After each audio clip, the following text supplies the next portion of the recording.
The Greatest Demon Lord is Reborn as a Typical Nobody. Volume 7. Side Story. Dreams of the Deficient. Every human being, no matter who they were, had a past. Even he was no exception. Born the child of painfully average parents, he was raised in a remote village with his two older brothers. He realized one day that his siblings were making names for themselves in their hometown. The eldest brother became a skilled warrior who fended off monster attacks, a dangerous affair. This might have been why he was permitted to marry the daughter of the village elder, the most beautiful woman in the village. He was expected to become their next leader.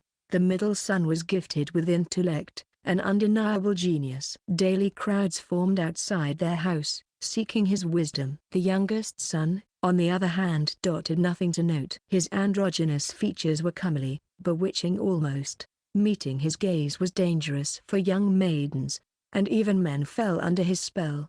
But barring his appearance, he had no other remarkable traits. At least, according to the villagers' assessments. However, his brothers knew the truth.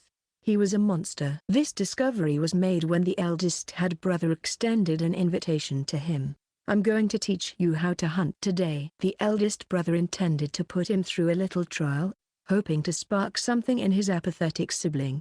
That was why they entered the mountains near the village. But they soon ran into an unfamiliar monster. Even the eldest brother, a true warrior, couldn't hold his ground against it. No one would have ever guessed he was the village hero as he fell in terror and pathetically begged for his life.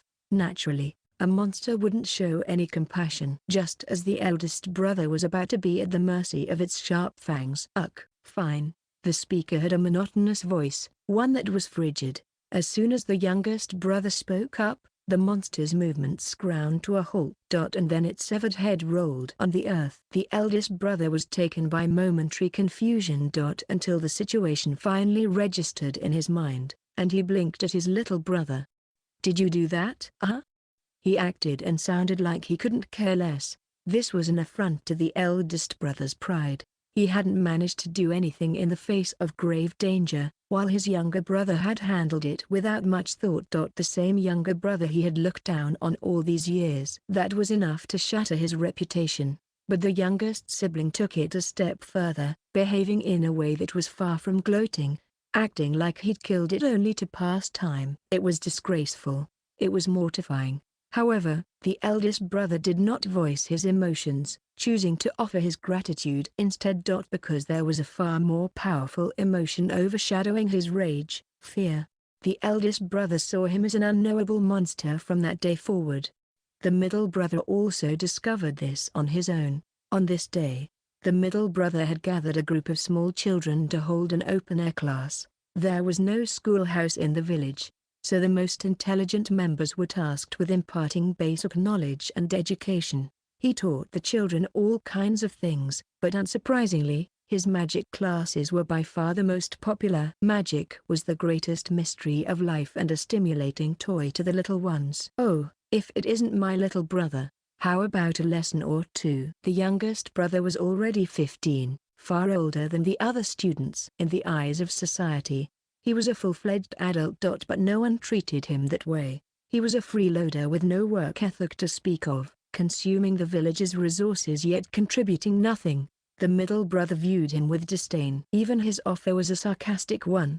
He didn't mean it. "Sure, I'll join in," answered the younger brother, stone-faced. This was how he had ended up participating in an open-air class with small children. They observed him with curiosity in their eyes, exchanging looks and asking him mean questions as children do. "Why are you here if you're so old?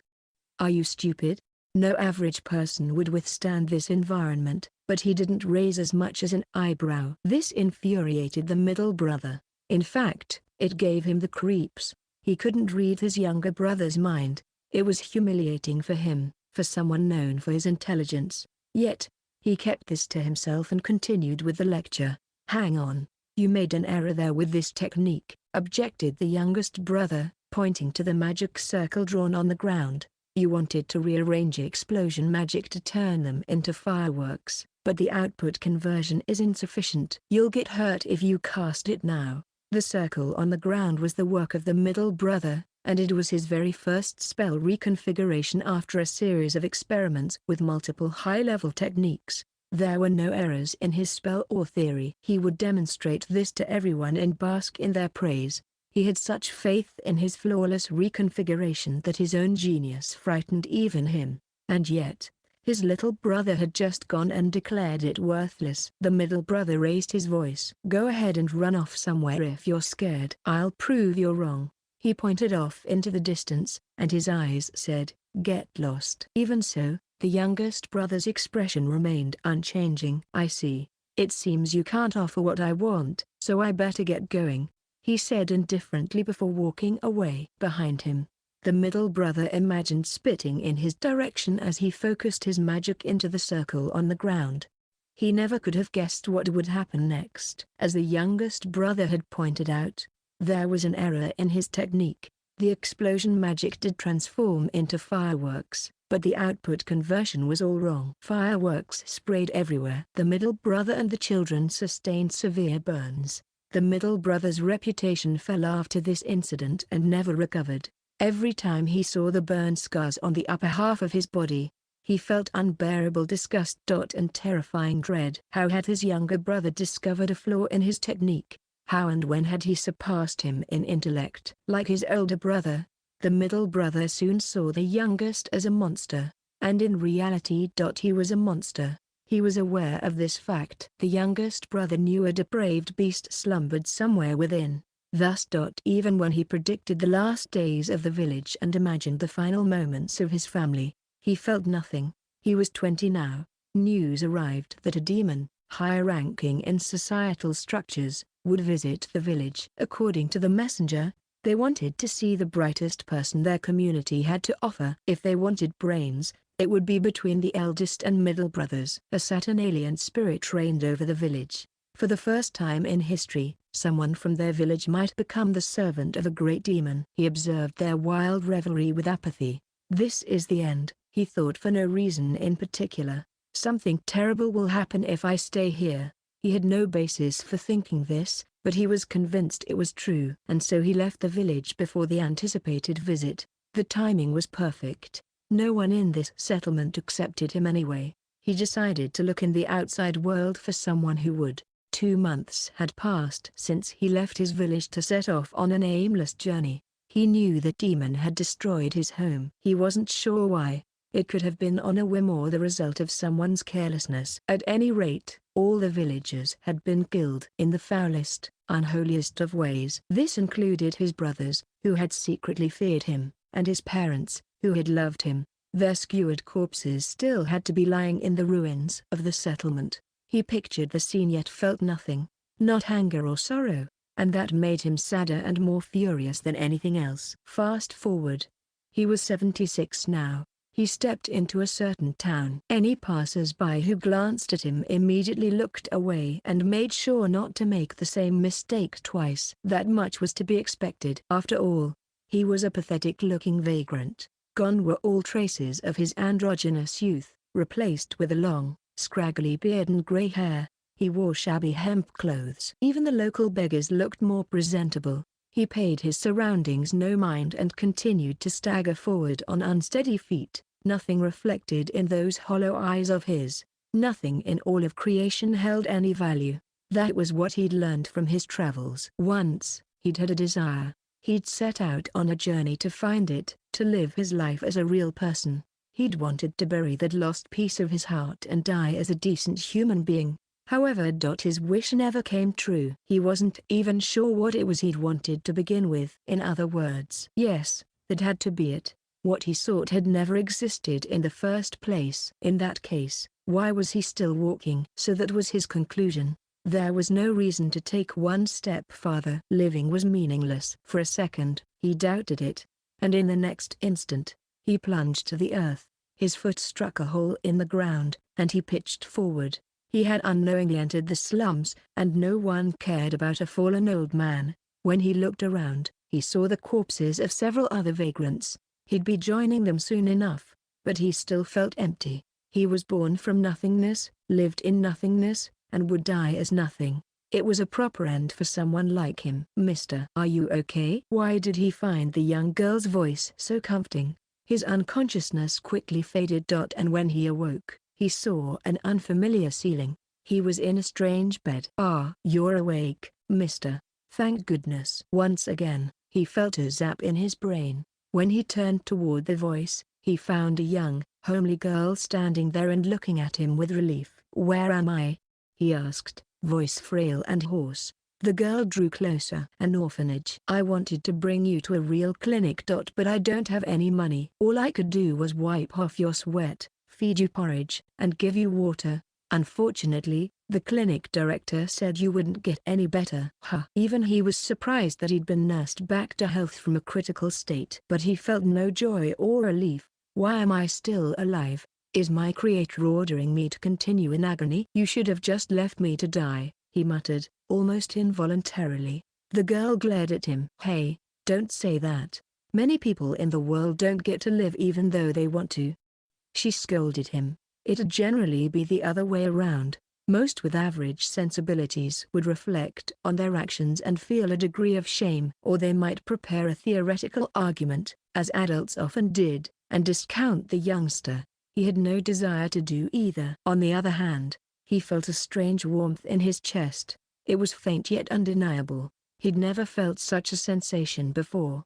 "What is this?" as his mind began racing. "By the way, mister, what's your name?" He turned to her once again, and her large eyes stared straight at him with a captivating charm. The growing emotions continued to bewilder him. "I have no name. I abandoned it long ago. It has no value to someone like myself." The girl looked at him like she didn't get it and crossed her arms. "That's kind of annoying. Now I don't know what to call you." "Call me what you want." The response seemed blunt, but the girl didn't appear to particularly mind. Her arms still crossed, she gazed up at the ceiling. "I see. You look like a character in my favorite picture book, mister. So that can be your first name. As for your last name, maybe it could be the name of this town?"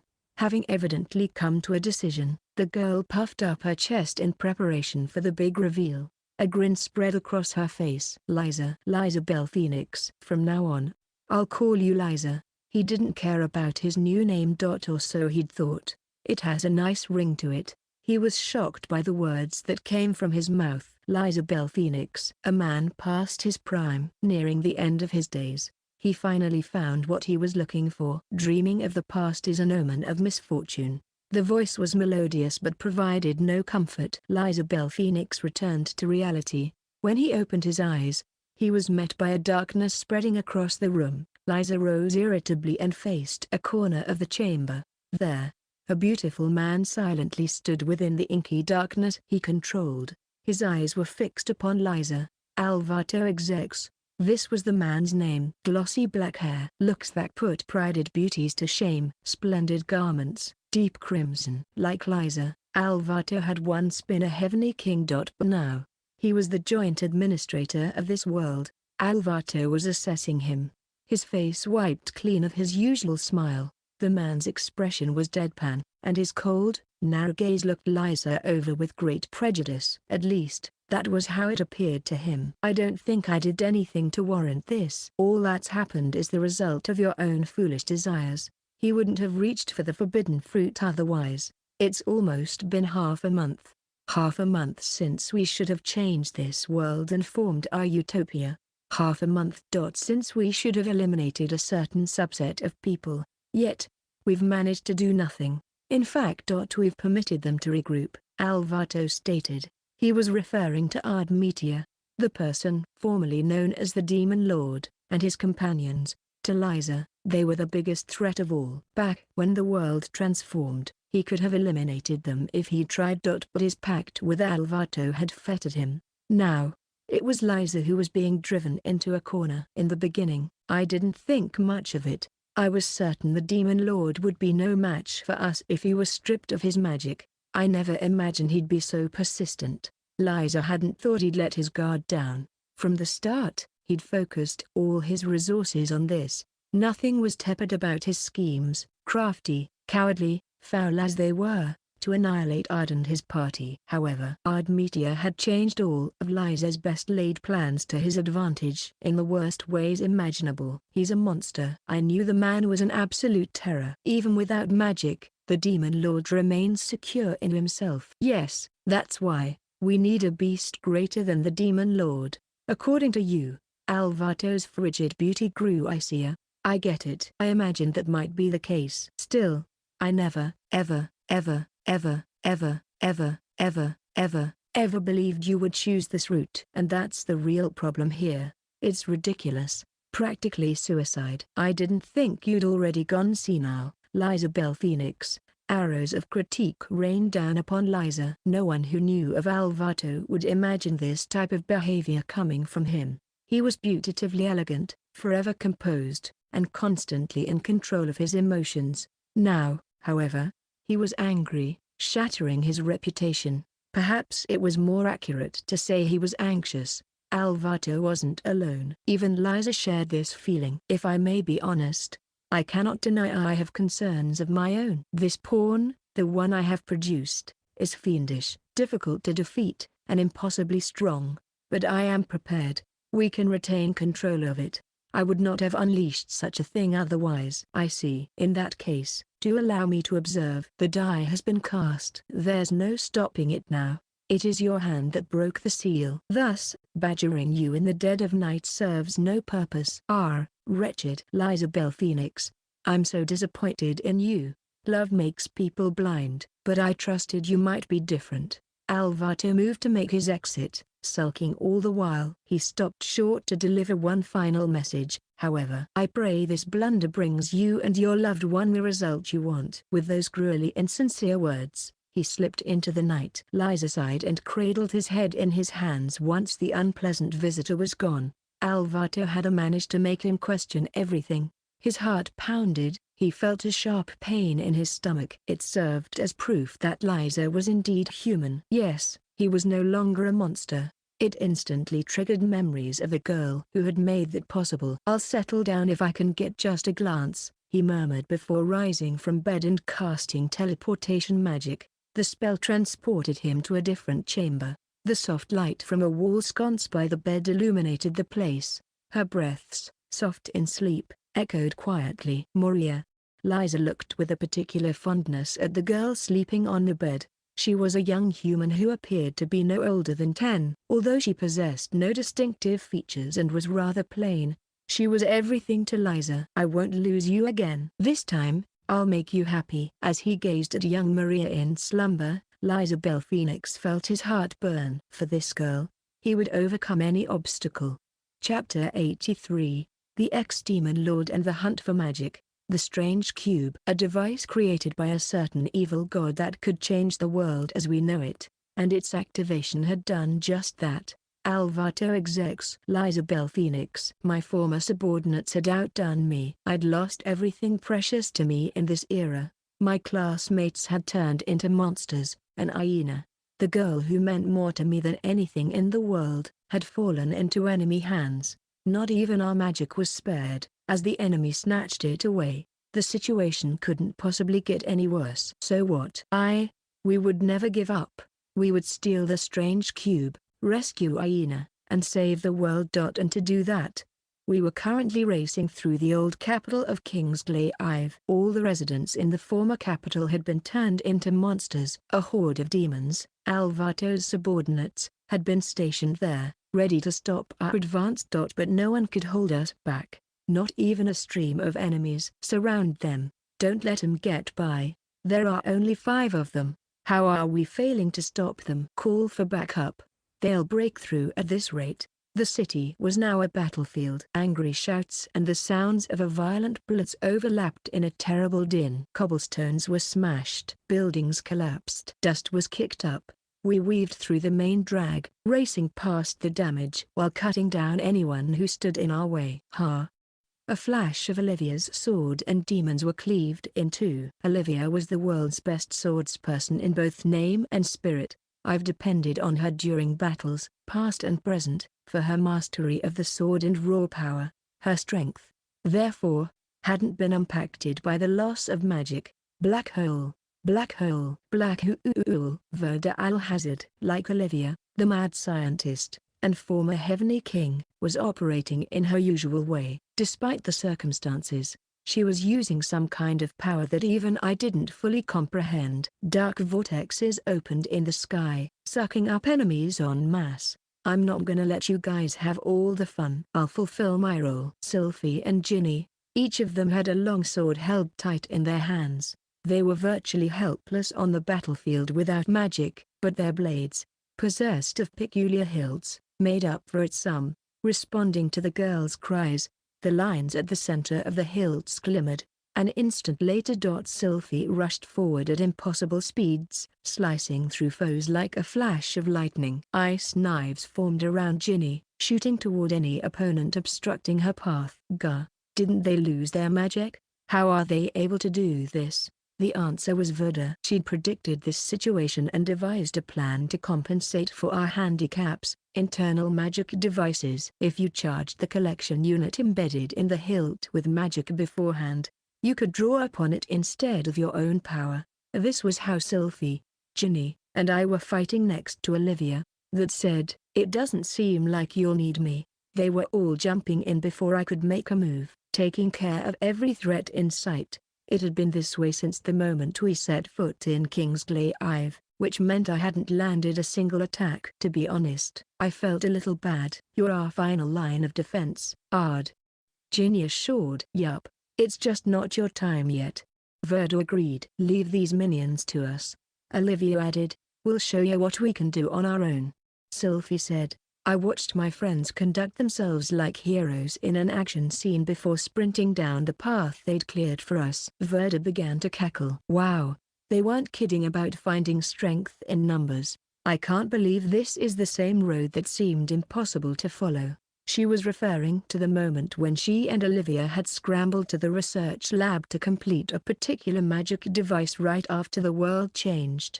Liza must have anticipated they might, because the town quickly became plagued with monsters, demons waiting for their arrival. Verda and Olivia, capable as they were, had been overpowered and forced to retreat. Sometime after that, they met up with us. Which brings us to now. I'm praying they didn't destroy the lab. Don't you have some barriers in place over the whole thing? I guess, but I'm pretty sure they won't last long. Al and Liza feel threatened by my inventions. I wouldn't be surprised if they broke 'em already. If that happened, it'd be over for us. I hoped the lab was intact as I pressed forward. The demons continued their assault, attempting to surround us, but it was all in vain. We scattered them, kicking, trampling, and annihilating our way to our destination. Then finally we saw it. There, at the end of the long road before us, the lab. A sparkling, semicircular golden dome protected the grounds, and the building itself didn't have so much as a scratch. Seems we've made it in time. We needed only to continue forward, and we would be that much closer to rescuing Aina. I needed to bring her back. I would give my own life if it meant she returned home. Stop them. Now. Freeze. Don't move. Where the hell is he? This was a do-or-die moment for the enemy. Their onslaughts were the toughest attacks we'd faced. But it wasn't enough to stop us. We trampled everything in our way and pressed on. The destination was right before our eyes, and just as we were about to reach it, a man slowly appeared from around the corner of the lab. We stopped in our tracks. We had no other choice. So they're introducing their final line of defense here, huh? I scowled at him like the others were doing. He looked like an old vagabond, disheveled reddish-brown hair, 5 o'clock shadow, ragged hemp clothes that added to his shabby look. He isn't just any old man. We nodded at Olivia's evaluation. That wanderer wasn't fooling anyone here. Olivia quietly assessed our enemy. He's tall, muscular, spry body. Those calf muscles, curiously big. I imagine he's a soldier who specializes in close combat. Watch out, everyone. Obviously, I knew that, and I haven't been able to spot a single opening. Olivia and Sylphie seemed aware of who we were dealing with. The tension was evident in their faces. Meanwhile, the demons watched the ongoing situation in silence as if they hadn't just been trying to kill us. He's finally here. Talk about last minute. But at least he made it in time. Even these guys, monsters in their own right, can't beat him without their magic. Their comments contained hope, trust, and reverential fear. With all eyes on him, the man in question spoke gravely. "I will take your life." A calm, quiet voice. It held neither hostility nor bloodlust, which was probably why no one had time to react when he drew the sword at his side. NGH, he was like the embodiment of a gale. We realized the man was right in front of Olivia. A split second later, there was a flash of bare steel. He had challenged Olivia to a sword fight. If this had been any typical opponent, one might assume they were completely out of their mind. However, TCH, she evaded the first swing. The second, she defended against with her magical blade. By the third, she swung back but caught empty air. The man had already moved behind Olivia. Awag! With a mighty cry, Sylphie launched an attack of her own. The sword thrust was lightning fast and deadly sharp, aiming for the side of his face, but it never made contact. Just as the tip of the sword was about to find its mark, the enemy's figure rippled like a mirage and vanished. This was no act of magic. He had dodged with sheer agility, which is to say, at impossible speed. "Olivia Vulvine, I don't think you have what it takes to be called a master swordsperson," muttered the man as he stood directly in front of the research lab like some sort of gatekeeper.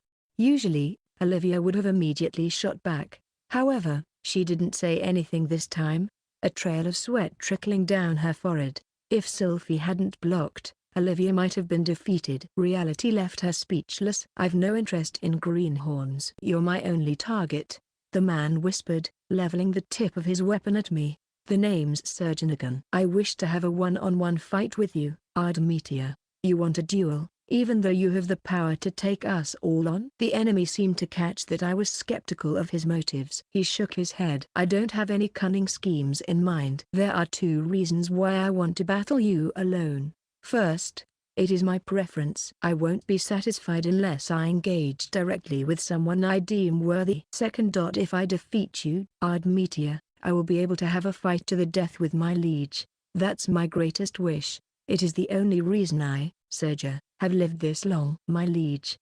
He had to be talking about Alvato. Then did that mean this man was from the ancient past, too? Only the soldiers who were directly under Alvato's command called him that. If this was the case, I had no doubt that he was a skilled soldier. "Ard, it might not be right, but we should all attack him," Ginny whispered in my ear. "I'd accept this duel, and we'd ambush him." I imagine Ginny thought this would guarantee our victory.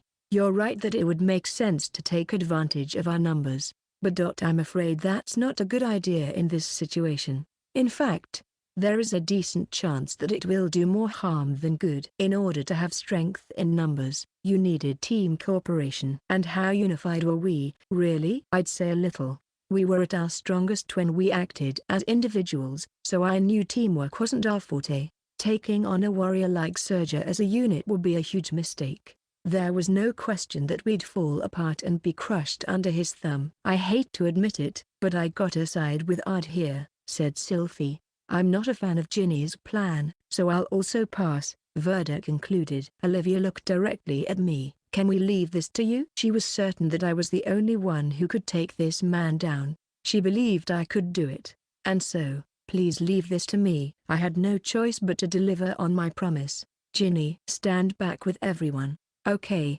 Ginny believed in me and conceded without argument. With my friends now safely out of harm's way, I took a step forward. "Should we begin?" I asked as I readied my sword, feet wide under me. My enemy leaned forward in response. "Very well." And then he charged. As I expected, he was fast. Incredibly so. Before I knew it, his sword was gleaming right in front of me. I could handle it. As his sword swung down on me, I jumped to the side, simultaneously casting an elemental attack spell. A host of circles appeared around Serja, and an instant later, a maelstrom of sorcery raged around him. Wind blades, ice pillars, fireballs, rocks, lightning, a deluge from all sides. This would normally end any average battle, but boring. A hoarse voice. The following moment. Serja's hand traced an elegant arc, flashing silver. He unleashed over 1,000 slashes that struck the elemental spells. Olivia Vulvine is not the only one who specializes in slicing. He sliced through my attacks, rendering them void. This technique was Olivia's specialty. As someone who excelled only in wielding the sword, she had crafted a fang of her own, something unbeatable, to take on strong magical opponents. I had to wonder how Olivia felt about a demon weaponizing the same technique. It couldn't have been a good feeling, but I didn't have the luxury of pondering this too much. By the time I thought, "Here he comes," Sergio was upon me. We crossed swords, 1, 2, 3 times. As our weapons met, embers sparking, my mind raced. He's strong. This soldier was an excellent resource. As a demon, he had been born with incredible magic abilities, but he'd chosen to fight with just a sword. I could sense the obsession behind his aesthetics with every slice of his sword. I suppose Varvatos' followers are more than talk. At this stage, he had rendered my magic useless. Our battle turned into a clash of swords. But Sergenagon was more skilled in this field. I'd undoubtedly lose if I fought on his terms. The outcome of battle was decided before we even started. "You said so yourself, Your Highness." Despite figuring out my identity, Sergio looked unbothered. At the same time, he didn't seem to exhibit any pride in his own strength. He did not indicate that anything had stirred him during the battle. There was only nothingness to him. A void. He was still and silent like the water's surface. "I will take your head." He was ready to deal the final blow. As soon as I felt this secret sword technique, snake twist, Sergio's blade writhed, and the long sword in my own hand went flying up into the blue sky! Sensing danger, I jumped back as far as I could and felt something graze past me. As soon as I landed, my eyes darted down to look at my stomach. If I had jumped back even a second later, my guts would have splattered on the ground. There was a single rip across my shirt, and blood seeped from my skin. Anyone with eyes could see that I was in trouble, which got the demons buzzing. So close. He's basically done for. He's got no sword, either. Ardmetia doesn't have a leg to stand on. I mean, he can't use magic without it. He's totally helpless. I knew Sergio could take down Ardmetia. Everyone was confident of Sergio's victory, anticipating my imminent death. Everyone except Olivia, Ginny, Sylphie, Verda. None of my friends held a hint of despair in their eyes or expressions. Dire as things appeared, they didn't doubt I would win. I, too, was confident in my abilities. "I recognize your powers." However, I wasn't scared about being empty-handed. I looked at my opponent. "Your sword has strength and nothing more. It's a skill that's been finessed through your obsession with aesthetics." "Sergenagon, your blade, it has no heart." I extended my right hand toward him and curled my index finger toward me. "Come hither." Sergio recognized on the cue. He leaned forward, shouldering his blade, and kicked up a whirlwind as he rushed forward. In the span of a second, he had closed the space between us. Now that I'd lost Verda's sword, I'd become just a villager, helpless in every sense. Sergio seemed to pick up on this. He, however, didn't let his guard down in his mission to kill me. He wasn't about to trip up now. Even at the very last moment, even with victory practically in the palms of his hands, nothing had washed over his heart. He was, without a doubt, a warrior to be reckoned with. However, a blade without heart is a blade that elicits no fear. Sergio and I both made our move. I could only make out a gleam of something. The brightness of his bare blade was blinding. My body, as a typical nobody, was at its limit. I couldn't possibly counter the flash of my enemy's blade, but I was going to move. I had to. After all, I had something that allowed me to go far beyond the limits of this mortal body, and that was my heart. The power of it. I would save my friends. I would save the world.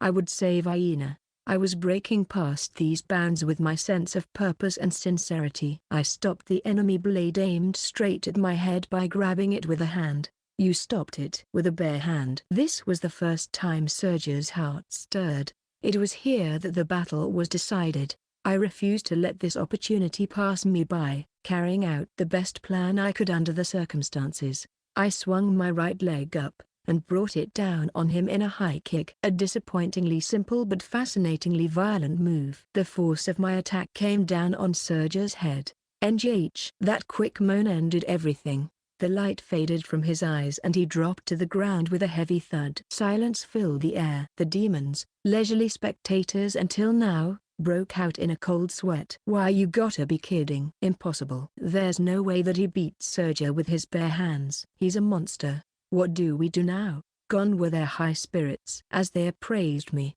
I looked around at each of them. "Shall we continue?" They trembled from head to toe. None had their will to fight left. "Shit, I ain't throwing my life away here. We have to back down." Like dogs with their tails between their legs, the demons fled. Soon, we were the only ones left. "I knew you could do it, Ard," Ginny cried. "I knew you could do it." "Obviously," Sylvie added. "I mean, I put my trust in you, after all." "HMPH," Olivia muttered. "You sure are an interesting one." "Let me dissect you once all this is over," Verda said. I smiled at their praise. "Let us get going. It's time we turned things around," I said, pointing at the lab, barrier and all. Soon after Verda released the seals, we entered the grounds of the research lab.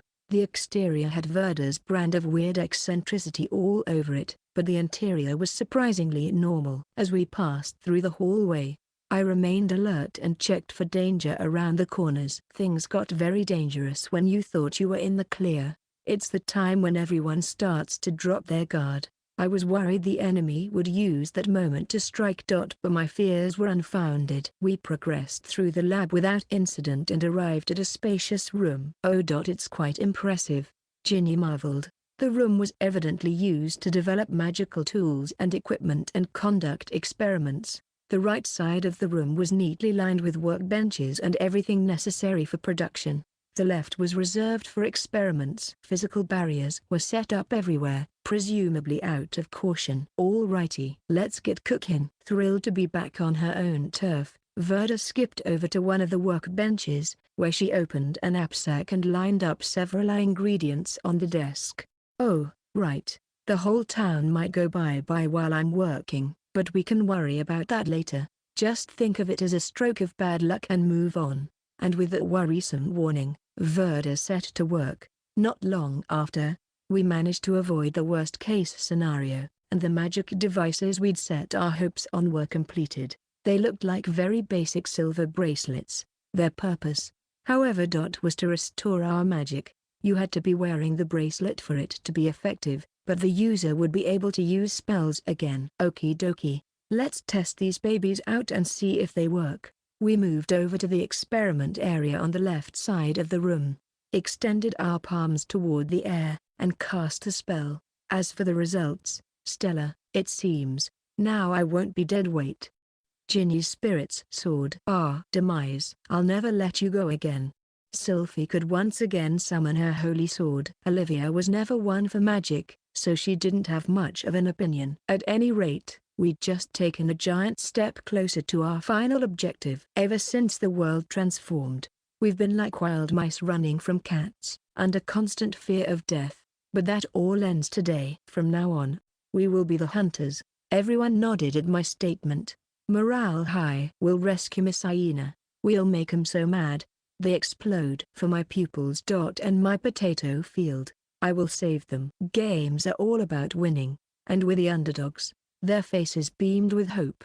I felt the same way. Now we had nothing to fear. We would push straight ahead and save the world. It was our sole objective. "Okay then," I said, rallying together my trusted friends. Clap, clap, clap, clap, clap. A noise echoed. Clap, clap, clap, clap, clap. Was that applause I heard? Someone was clapping. It wasn't me, or Ginny, or Sylvie, or Olivia, or Verda. Someone else was here. As soon as this realization hit me, a chill ran through our group. Pores opened up, making us slick with sweat. We stood there, frozen. I knew I was supposed to be taking note of our surroundings, but I found that I couldn't even move my head. My fingers involuntarily trembled. Sweat beaded on my face. Clap, clap, clap, clap, clap. The sound was growing closer. Someone was approaching. At the same time, a cacophonous chorus started ringing in my head. Something unpleasant like a string instrument being violently plucked. My mind was losing its grip on reality. I couldn't think straight with this sickening noise. Composure left me. I was led deeper into a trance. It was fear. We were being driven into a state of overwhelming fear. But who was it who in this world could fill everyone, myself included, with such terror? The truth was, I knew who it was. There was only one person who could do this. But I rejected the idea. I told myself that it was impossible and banished the thought. There was no way that he had returned. He mustn't be allowed to return. And besides, didn't we seal him away back then? With the heavenly kings and their subordinates, we had already taken our revenge. Revenge against the monster who had stolen our loved ones from us. Revenge against the monster who had stolen our dignity. Revenge against the beast who was the sworn enemy of all creation. After all that, there was no way he could ever return, engaging in escapism. That's not like you, honey. As soon as I heard the sudden whisper, a darkness blew in like a storm. It can't be. This nasty feeling. This is bad. What's happening? A dark aura stormed around us. It finally gathered at one point, converged together, and descended upon us. As silence fell over the room, he appeared before us. Impossible, I breathed. I was helpless to do anything but stand dumbfounded. My mind was blank. Impossible, I repeated like a fool. This was never supposed to happen. The man, the monster before my eyes, was exactly as I remembered him. A small body, short and childlike. His clothes were odd, not attributable to any particular era or country. His appearance suggested one who was truly alone and independent. His features were angelic, those eyes twinkling to an unsettling degree. His long, silky black hair flowed down to the floor. He was nauseatingly beautiful, a nightmare in human form. As soon as he noticed my reaction, his lips curled into a twisted grin. He spoke in a tone repulsively eloquent. "See? We meet again." It was like we were continuing from where we left off. I never thought this day would come, yet now he stood before me. The old war, the final battle of the ancient past, the one between humanity and the evil gods. He had left me with one last thing: I won't become a memory. I'd assumed he was being a sore loser. That was what I wanted to think. I wanted to believe I was finally rid of him for good. And yet, shit, damn it, rage bubbled in me, breaking through my agitation. Olivia, my sister figure, was grappling with the same emotion. I was sure Sylphie and Verda were, too. The only exception was Ginny, who was from the modern era. Everyone from the ancient past felt the same sick animosity as we spat the name of our sworn enemy. Mephisto Ufega, Chapter 84, The Ex-Demon Lord and the Greatest Psycho. Long, long ago, a time known as the Ancient Past, certain beings ruled all of creation, the Outer Ones. Back then, this had been their main title. Higher powers, the Outer Ones, controlled the ancient world and created the heightened beings known as demons in the image of humankind. Our overlords were intolerant of the creatures called humans, as the majority were oppositional and resistant to their regime. Hence, I formed a rebel army with Olivia and my comrades and fought an ongoing battle to expel our masters. To tell you the truth, however, I never considered them to be pure evil. I found that some of them had extended their hands to humankind, and these were just some rare exceptions to the rule. Many had gone so far as to create utopias, places without rampant discrimination toward humans, and they made model rulers in the political sphere. Their collective might have wronged humankind, but they worked independently, driven by their own convictions. Though the Outer Ones were the enemy, many felt they should give credit where it was due. Of all the Outer Ones, there was one creature unlike any other, Mephisto Ufega. That devil held no beliefs. His actions were not bound to any form of logic. And were repulsive above all else. Even if you condensed every ounce of evil in this world, it wouldn't compare to him. On a whim, Mephisto could smugly save anyone, humans, demons, gods, or spit in their faces with laughter and kill them. He was evil incarnate. This was how he earned the name Evil God. Yes, the original title was his alone. In the modern Bible, one of the heroic ballads of the Demon Lord uses evil gods as a blanket term to refer to the Outer Ones, but to me, that title belonged to just one being, Mephisto Ufega. In my opinion, no one else was worthy of this name. There wasn't a single person who didn't loathe him in the ancient past, not one among humans, demons, or gods. All of creation despised him, resented him, tried to rid themselves of him. I was no exception. Neither were my subordinates or comrades. Olivia, Verda, Alvato, Liza, the four heavenly kings, the high officials in the Council of Seven, Rivlg, the Knight of Roses, all the heroes of old, ordinary soldiers who hadn't made names for themselves. We all shared the same sentiment. That included the champion army led by Lydia. In particular, Lydia resented Mephisto more than anyone else. Mephisto had killed her beloved mother, and he was also her biological father. We would never know how much this knowledge had anguished Lydia, the knowledge that they shared the same blood, until the very end of Lydia's life. Mephisto had been a menace to her, a walking nightmare, and not just to her, he was a nightmare for all of us. That was why we were willing to sacrifice anything to eliminate him. I had gotten comfortable, relieved to know he would never exist in this world again. And yet that nightmare had come to life once more. NGH. The grinding of teeth. It echoed quietly. Olivia and Verda stood next to me. Sylphie was directly behind me. It was impossible to keep calm with the monster staring us down. As all eyes laid on him, Mephisto did the unimaginable. Oh dear, this worked out to my calculations, but I can't stop myself from tearing up. His eyes misted like he was reuniting with an old friend, his closest friend in the world. Emotions beat against my heart.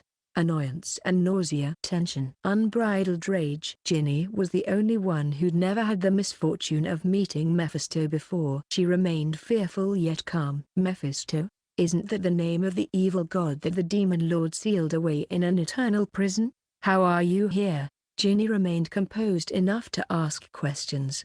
Her psyche was cold, stoic. This question triggered all our brains to start racing. It was Liza. He used the strange cube. Sylphie was probably right. Whenever Liza found himself in a tough spot, he always turned to strange schemes. I knew his logic was that he wouldn't break free from a stalemate until he came up with a plan that went beyond his foe's logical faculties. And I had to give it to him. This was how he'd overcome his other predicaments, which had convinced him to do something this stupid. Liza. I didn't think he was such an idiot. Olivia snarled, speaking what was in my mind. I see. This has to be one of his weirdest schemes. I can't say we saw this coming. Who would have thought? Who would have guessed he'd turn to something that was basically suicide? I'd bet everything that Liza had made sure to prepare for the worst before reviving Mephisto, devising some sort of plan to keep him in check. Pathetic. I mean, Mephisto was an evil god, for crying out loud. Even the demon lord had been no match for him, not to mention the champion. It was impossible to control a monster. Phew. I think I've calmed down now. Sorry for falling apart on you. Mephisto smiled and narrowed his golden eyes as he took a look around. Then he turned to Verda, speaking to her with great affection. These inventions on display, marvelous. My darling pupil, it seems you threw all my lessons in the trash. But I think that's what makes you special. Are you planning on breaking my toys again, teacher? It was rare to see Verda with a flash of anger, dark, terse, crossing her face. Mephisto smiled. Well, as you might have guessed, I currently serve as Liza's pawn. But for the little teacher's pet, I guess I could make an exception if you don't want your feelings to get hurt. His smile was angelic, like a holy mother. Then I'll have to break you first. Sirens blared in my head. Verda. I screamed. Do something, Verda. I prayed. But it was all in vain. A jet black spear appeared beneath Verda's feet, and its tip impaled her petite body, puncturing her through. Isn't this great? Now you don't have to feel bad about anything ever again, he said, a devilish smile on his divine face. Mephisto. Olivia cried, frenzied in anger. She whipped out her magic blade, closing in on him, preparing to cleanly slice through him, boring.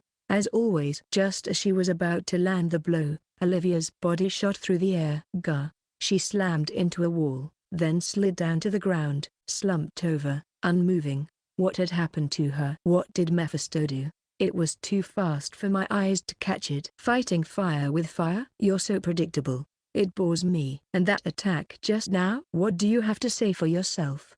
I could yawn 3 times in the time it took you to come at me. His lips were in the shape of a smile, but those eyes were cold like ice. He turned to me. "Well, what will you do now, honey?" Terror coursed through me as I launched my attack, one of pure instinct, no thought behind it. I realized I'd unleashed a barrage of elemental magic. It was charged with everything that was in me. No mercy, no holding back. No way. I was going berserk before the definitive threat in front of me.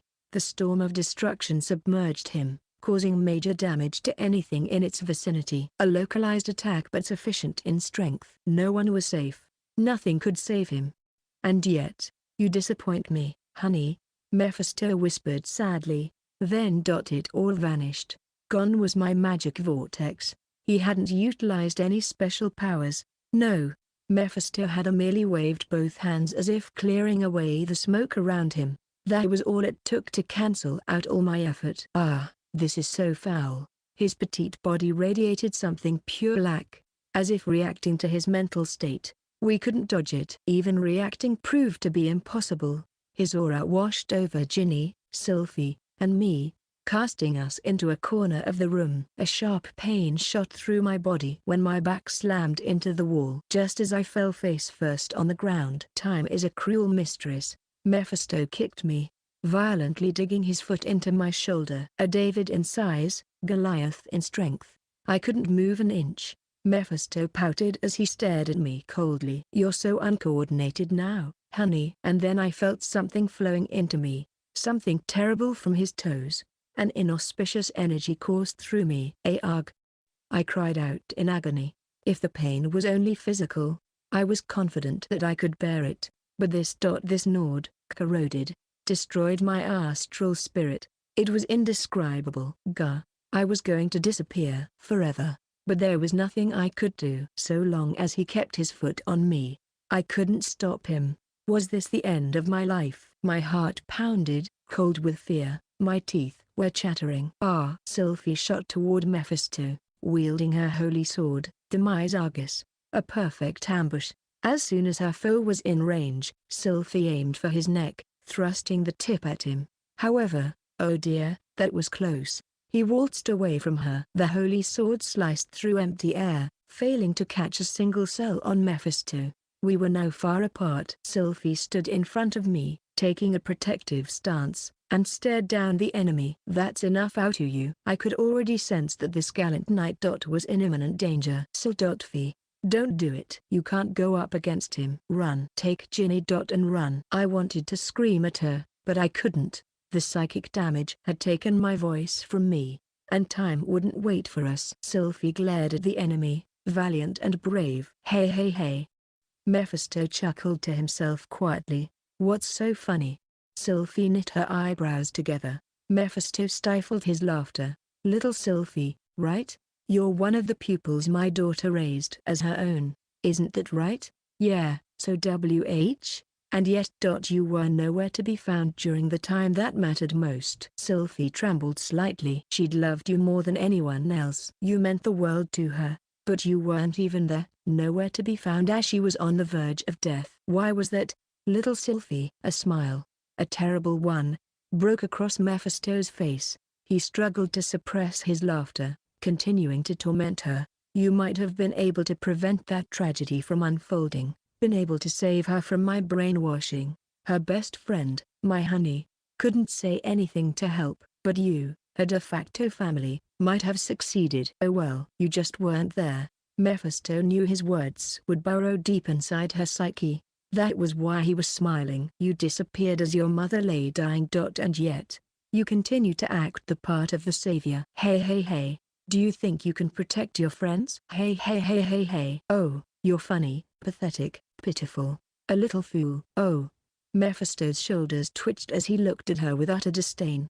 "You have no right to put on airs. You brought misfortune upon your mother." At that moment, something within Sylphie snapped. "Shut you up." Her scream pierced through the air. She raced forward, like a child throwing a tantrum. Mephisto remained cool. "Okay, I'm done with you," he said, looking at her as if she were a toy that now bored him. Then, Sylphie's body caught air before she could process what was happening. I had no idea how he did it. She was forced back as if repelled by a giant barrier, and blasted through the wall, vanishing from sight. "All right."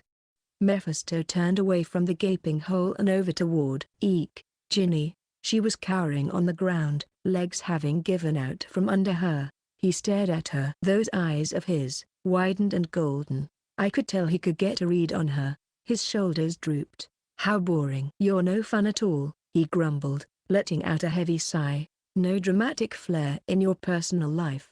Is everyone in the modern era like this? This world is like a personal hell. The old days were so much better." I really didn't want to admit that out loud, but I can't help myself when I look at you. His eyes and face turned frigid. Finally, even the smile on his lips vanished. Mephisto spoke in an indifferent tone. "If I was to make a comparison, I'd say you'll forever be a caterpillar, doomed never to form a chrysalis, much less emerge as a beautiful butterfly. You have no redeeming qualities or anything. I'm bored out of my mind. And you know, whenever I see an insect, I get a sudden urge to squish it. I could take no more." My powerless friend, the poor girl, who just cowered in fear, was in danger. Finally, my body obeyed my command, lurching forward. I wasn't healed, and the pain rushed through me. A living hell. However, it was nothing compared to the agony of losing a precious friend. Private Kingdom. I chanted the incantation and cast my killer move without a moment's hesitation. As soon as my spell manifested, I entered stage the third of Brave Demon Full Body. It was the best I could do, battle-wise, in my current condition. In exchange for the unimaginable power it bestowed on me, it placed my body under an indescribable strain, crushing my skin and bones beneath its pressure. But if that meant I could take on the monster, I would do it. I focused everything into the black blade that manifested in my hand. "Ah, you look best like this, honey." I didn't know what happened. The last thing I remember was his revolting smile. After that, nothing. I found myself lying on the floor, my black sword shattered to pieces. My original had been cancelled. NGH. I couldn't move. Not even a single finger. "That's right, honey. This world is absurd. Extremely so." He was smiling, yet tears streamed down his face. "Ah, so it's true. This world has turned upside down. I guess my beloved honey is nowhere to be found now. I thought I remembered you being much stronger, more passionate, more overwhelming, and far, far more terrifying. And this is you now?" Mephisto held out his left hand. A magic circle, flashing pure white, appeared in his palm. "I'm so disappointed, honey, so disappointed.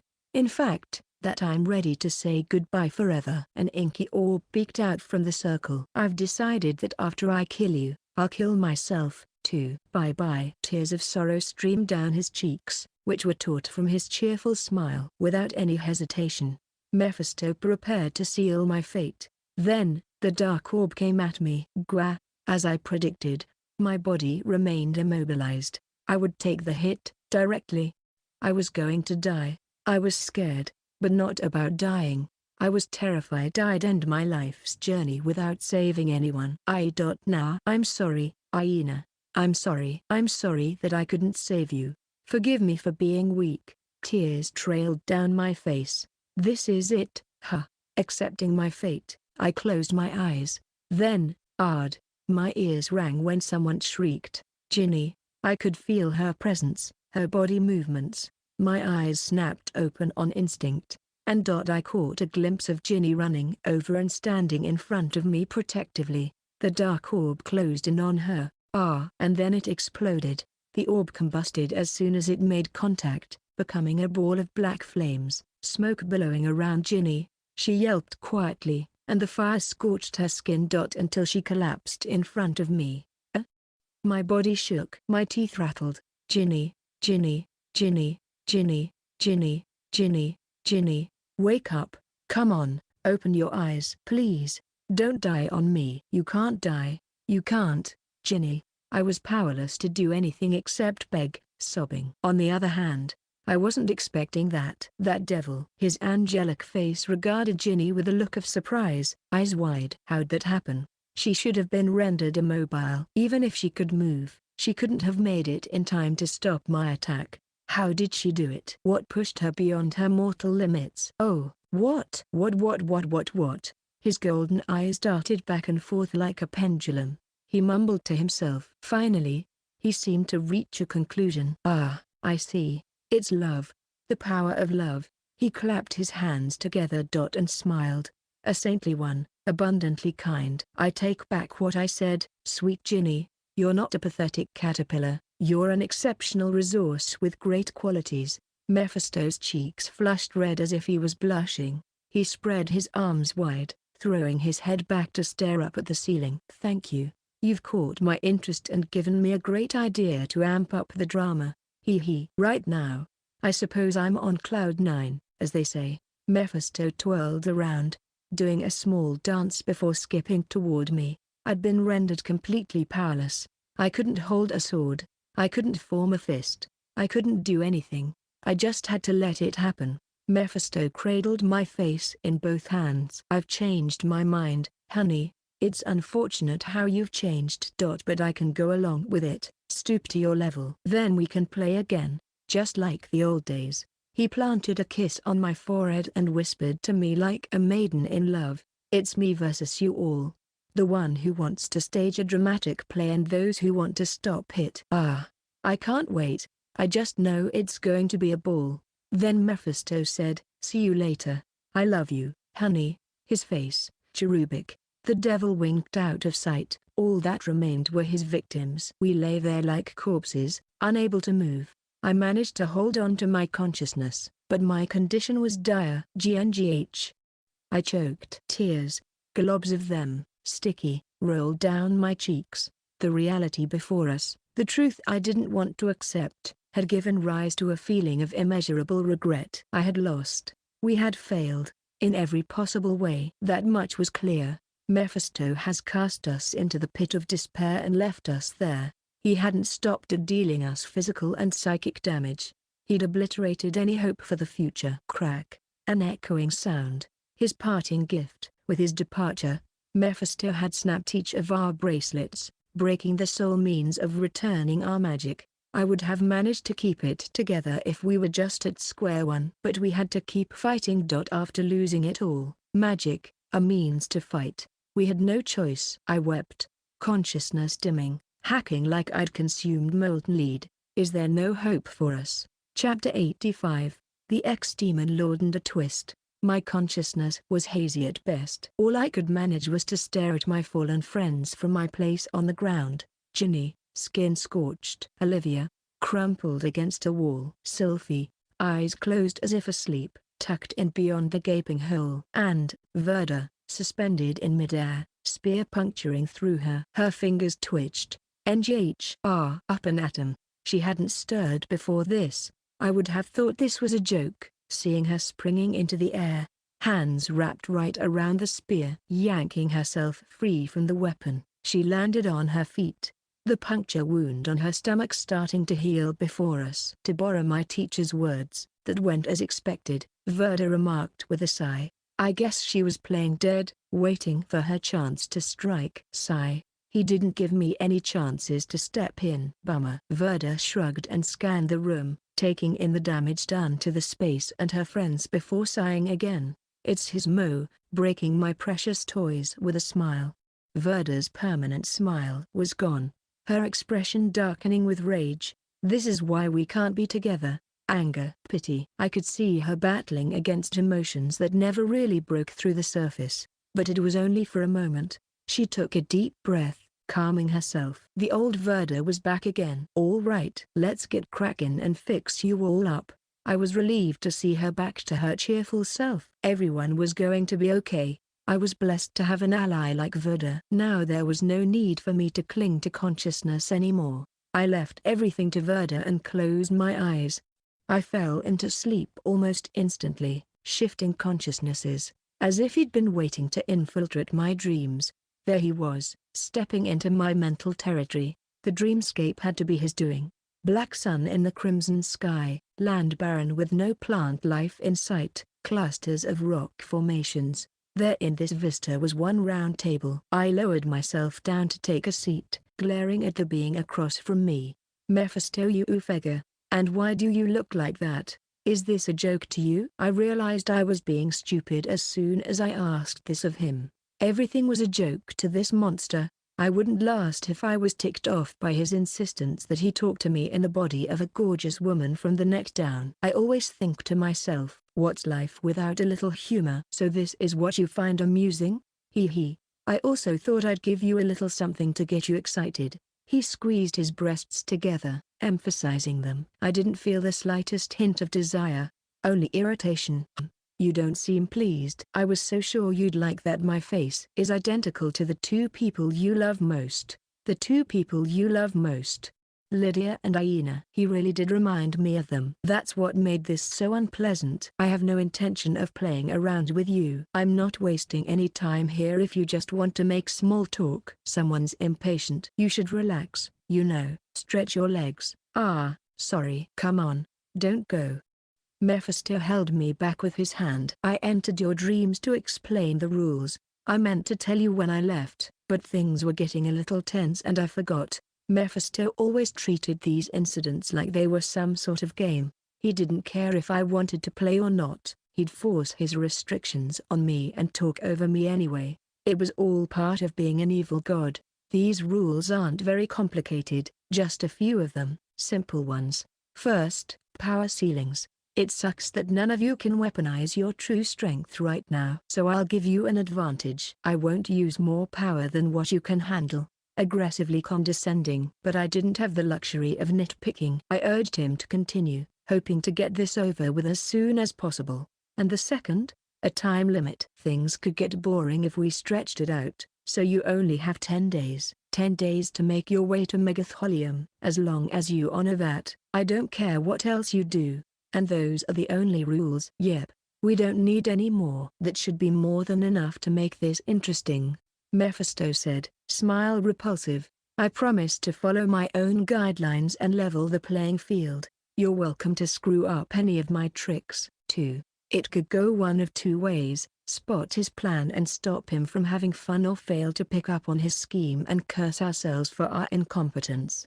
This was always the case with Mephisto's so-called games. But I must thank Liza. After all, he's the reason I get to play with my honey again. Well, the way I see it, the plan has worked. And, are we done here? If so, I'm going back. Mephisto shrugged when I stood from my chair, and then his face broke into a wicked grin. I'll have you show me a face soaked in tears, just like before. My enemy seemed to be confident. I threw my shoulders back. You'll be the one crying, just like before. This was the last exchange I would have with him in my dreams. As I came to my senses and opened my eyes. You're finally awake. Are you hurt? Phew. You slept like the dead. I was sure we lost you. My friends were looking down at me. I'd apparently given them a fright. I apologized to them and sat up. Then I saw her, Ginny. Like Sleeping Beauty, she lay on the floor, eyes shut, skin pale. No signs of life. We were all only dealing with external injuries, but Ginny's astral spirit has corroded, and that can only be healed with magic. Then we'll have to hurry and get it back, I answered. Everyone nodded. Verda, particularly vigorously. Right. If we don't get a move on, the damage will be permanent. Seeing how her condition is deteriorating, I'd say we have 10 days. It was no coincidence, I imagined, that this lined up with the time limit imposed by Mephisto's game. Our initial goal was to obtain the strange cube and rescue Aina. We have no choice but to delay that for now, I stated. We would recover our magic and heal Ginny within 10 days. Then we'd go to Megatholium and defeat Mephisto Ufega. No one raised any objections. I continued. The issue now is how to get back our magic. Does anyone have any ideas? Silence. Everyone crossed their arms and shook their heads. My mind raced. There is one way, Olivia began quietly. Oddly enough, I was thinking the exact same thing. It was a gamble, all or nothing. The armor of the Demon Lord. If we use that, then maybe. Side story. The failure. Unsatisfied. For as long as he could remember, Lizabel Phoenix felt like there was something missing from his heart. It was always unsatisfied, lacking in something. That was why his existence seemed grey. All others thrived in their wonderful world, vibrant, and praising their lives. Meanwhile, He trudged forward, eyes downcast. The elderly man found his existence frustrating. He was jealous of everyone else, and so he continued to search, to discover what he was missing. He'd imagined he would be able to join in once he found it, to shake free from his boring life and loneliness, to live a full life. But he didn't know what he was supposed to find, which meant he was doomed to a life that left him feeling eternally unfulfilled, sheer agony. Those decades spent wandering were a personal hell. At the end of the long road, Liza Bell Phoenix, 76, past the prime of his life, had finally learned his heart's desire. The indescribable could be described at last. It was the thing he had wanted for all those years. It was love. He'd arrived at this conclusion when he met the young orphan Maria. Liza had come to live a good life at the orphanage since the day she'd saved him as he lay dying on the street. Wow, look at all this food. And the meat. And the veggies, so fresh. It was evening, and the dinner table at the orphanage had been set with a plentiful bounty. This was not a sight that you'd expect to see. The orphanage was in desperate financial straits, and the children were always starving. But now they had Liza, who spent his days earning money to buy food for Maria and the other children. You should have seen Liza today. He took down a giant dragon with his bare hands. Maria exclaimed, singing his praises as she relished the feast. Seriously? Doesn't surprise me. No hogging him, Maria. It's not fair. We wanna go on a quest with Liza, too. Maria had an affinity for magic, which was why she served as Liza's assistant. Despite her age, he intended to introduce magic to the other children once they were old enough. If they became adventurers, they would never have to worry about money again. You're such a blessing, Liza. How can we ever repay you? We really have nothing to offer. The orphanage caretakers expressed their gratitude. Liza shook his head. No need. I'm the freeloader. If anything, I should be doing this to you for providing me with sanctuary. He genuinely believed that Liza wasn't looking for compensation. All he wanted was to be at Maria's side. He lived to bring joy to her and her friends. He required nothing other than their smiles. After dinner and a bath, it was time for lights out. Before Liza, the orphanage had no beds, let alone rooms for the children. But with his money, they had remodeled the building, providing them with their own rooms and expensive beds to guarantee a good night's sleep. Nighttime. Liza's nightly ritual was to read picture books out loud in Maria's room. It was a great opportunity for her to improve her reading comprehension and for them to spend time together. And Kaiser the champion bellowed, "I carry the people's hope. They give me my strength." Liza read with emotion. He used to be terribly monotone, but he'd become a much better actor under Maria's guidance. Now he recited these lines with the eloquence of a thespian. The monster howled.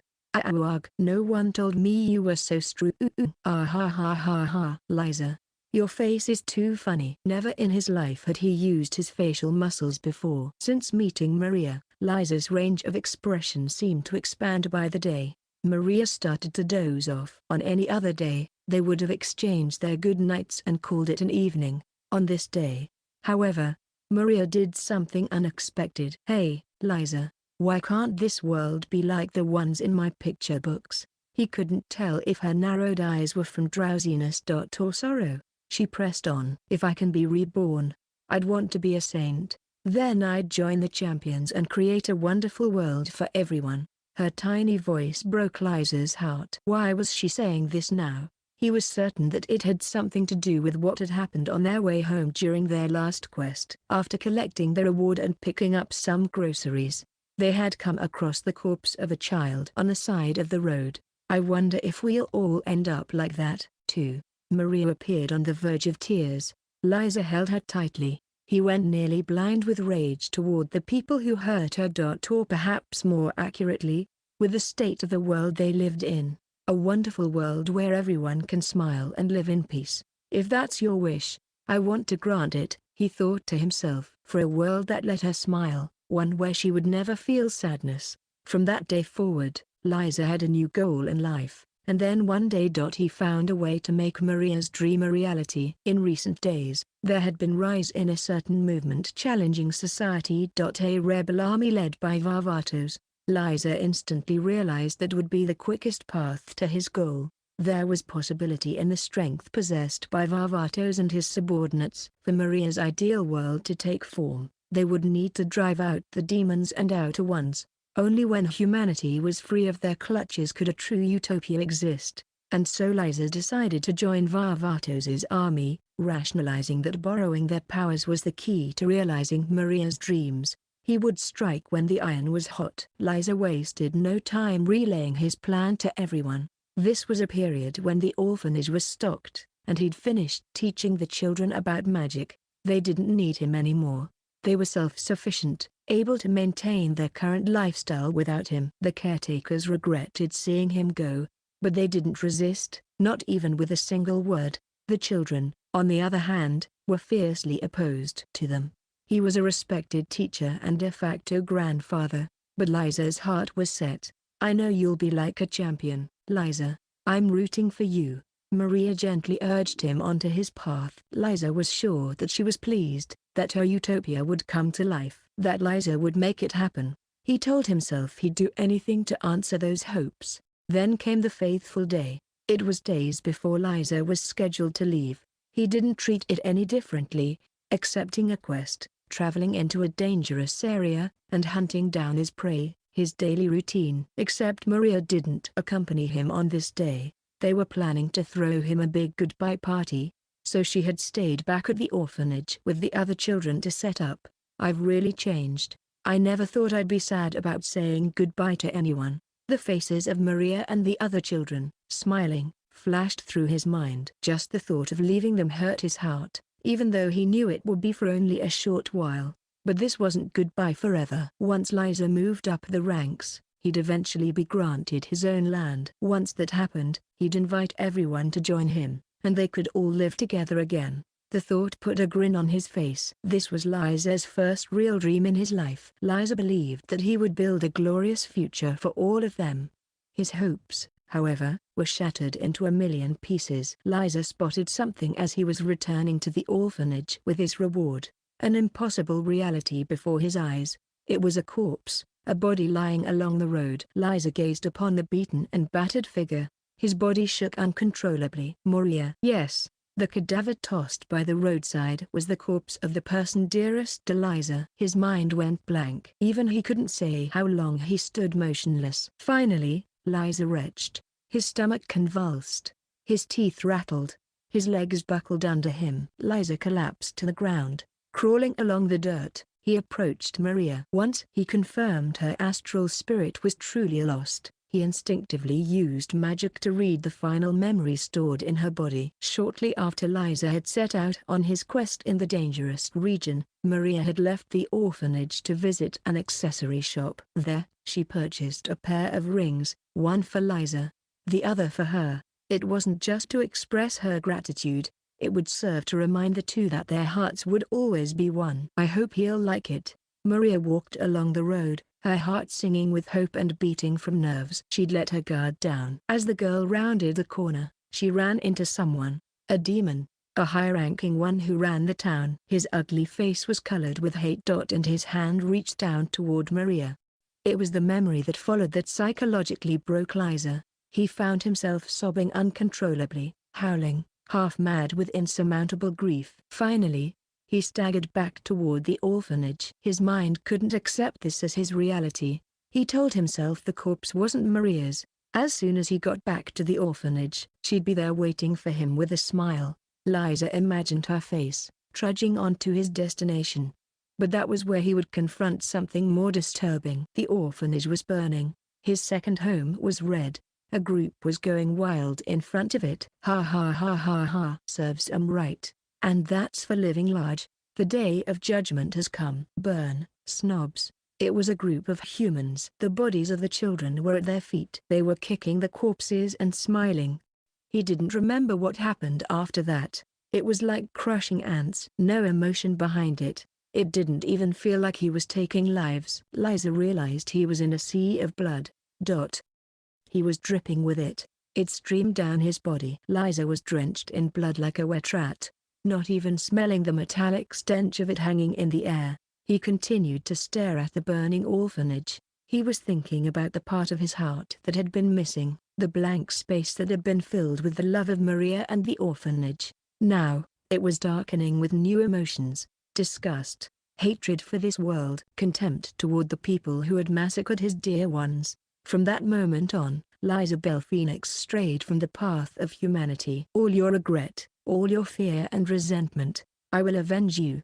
He set out, crimson footprints following him across the town. His first order of business was the demon who had murdered Maria. He tore him limb from a limb. After that, he put out the fire at the orphanage and killed anyone connected to the perpetrators. The bitterness in Liza's heart remained. I detest it. I detest it. I detest this world and the evil that overruns it. I detest it all. And so he set out on a journey, one of carnage. Everywhere he went, Liza spilled blood. Demon or human, it didn't matter. He killed without hesitation anyone he deemed repulsive. This became his raison d'etre, his reason for being. A dark fire slowly burned away his soul. He relished this feeling. Bodies piled up around Liza. He thought it was the only proper offering that he could give to the orphanage's children. To Maria, only the death throes of vermin would suffice. Days, months, and years passed before Liza came upon a certain being, Mephisto Ufega. He was one of the outer ones, known as the incarnation of pure evil. Even Liza was aware of his power. Liza had no chance of victory. If he challenged an outer one, he would die. And so he decided to make Mephisto his final target. Liza journeyed for several more years, his heart growing weary. In the end, grief had painted his heart black. Everything would end here. He didn't care what happened next. Ready to face death, Liza headed for his final target. It was the dead of night when Liza snuck into the courtyard of Mephisto's palace. He was there waiting for him. Eyes twinkled in the darkness. Mephisto Ufega welcomed Liza. "Hey there, Liza. It's about time you got here." This worried Liza. It was like Mephisto had a read on his plans. In fact, Mephisto was speaking as if this was what he'd anticipated from the very beginning. "There's no way." "Were you watching my travels?" Mephisto, the monster, the devil. He confirmed Liza's question with a dashing smile. "I know when, where, and how all my toys will be born." "So yes, I was watching you, Liza. I've been watching since you were a baby." If what he said was true, then this was your doing.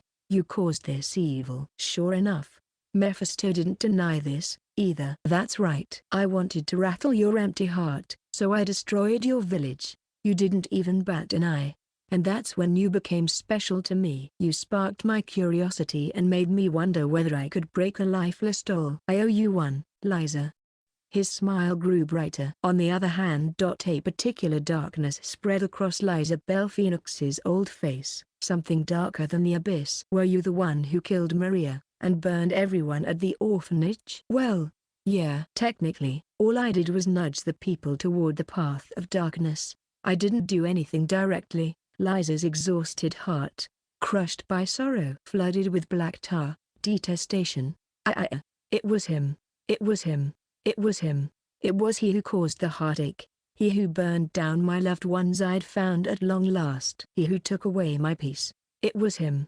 It was this man. Liza Bell Phoenix recognized that Mephisto Ufega was the most evil man in the world. Mephisto was no longer an organic life form. He was evil personified. And so, if no one else, Liza knew he had to destroy this creature, and this creature alone. It would be to clear his hatred, to avenge Maria and the others, free them of regret. However, "That's it, Liza. I wanted to see you make that face." "Well, shall we head to the climax?" He never stood the chance of winning. Liza's inner world might change, but this fact would remain constant. In a mere instant, he was hovering on the verge of death. "Well, Liza, relay my regards to Maria on the other side." "Oh, wait. I guess that's not possible." "I mean, her astral spirit was destroyed, after all, which means you'll never meet again." "Heartbreaking, but that's what makes things interesting." Grief spread in Liza's chest. He wept bitter tears.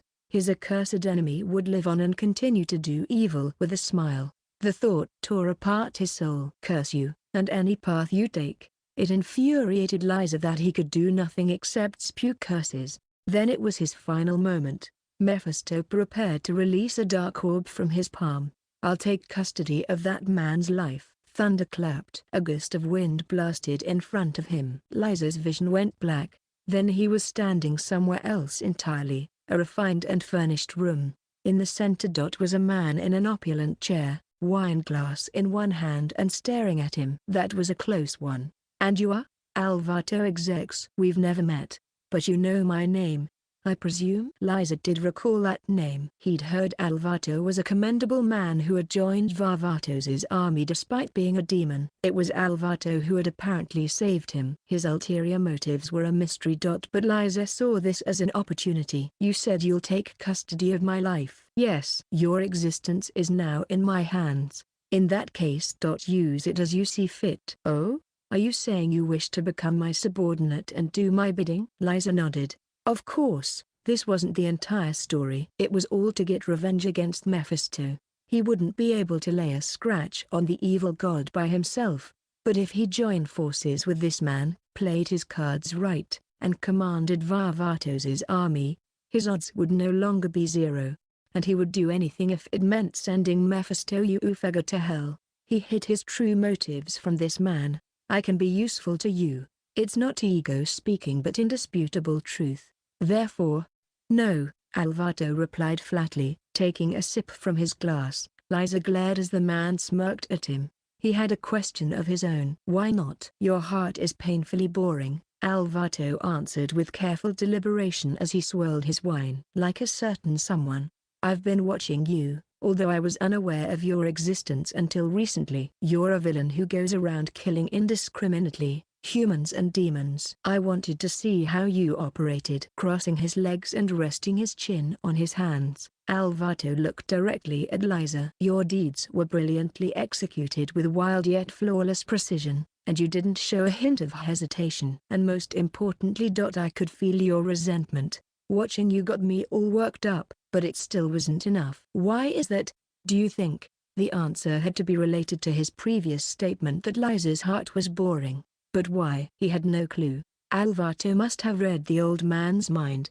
He took another sip of wine and elaborated. "Your heart holds only hatred. There's no room for anything except evil. That just won't do. Any power born from that can only produce a dull blade of violence. It'll never reach that monster. And above all, it won't turn me on."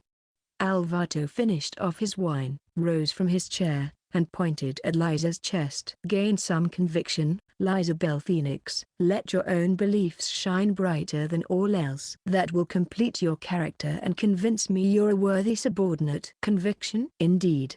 You have the ingredients needed to give it form. Think of all the loved ones you've lost. Remember the halcyon days. That's where your goals and beliefs are hidden. You can remain here as my guest until you find them." A paternal smile broke out on Alvato's face. Days, months, and years passed by. After a long bout of meditation, soul-searching, and ridding himself of hatred. Liza Bell Phoenix found his beliefs at last. "I will build a paradise on earth, a world where no child will ever feel sadness. I will accomplish this by my own hand." For ages, he'd thought about unfulfilled wishes. The children's, the caretakers, Maria's. All these thoughts were constantly running through his mind. In the end, he discovered it boiled down to a utopia for children. Revenge wouldn't make Maria or the other children happy, but if he created a world where no one met the same fates they did, wouldn't everyone at last be free of their agony? Couldn't they finally let go of their regret? Liza Bell Phoenix would live to protect and nurture children and their future. Justice would conquer evil. Now he wasn't an angry man. With a new goal, the imperfect man walked down the road ahead, and he never noticed the devil grinning behind him. That dream again? Sunlight filtered through the curtains. Birds twittered. It was still early. Liza sat up in bed and let out a tiny sigh. Anxiety, fear, and irritation. They certainly have a mind of their own. If he'd possessed nothing but conviction, if he was willpower personified, then maybe he wouldn't be so afraid of greeting the present and facing tomorrow.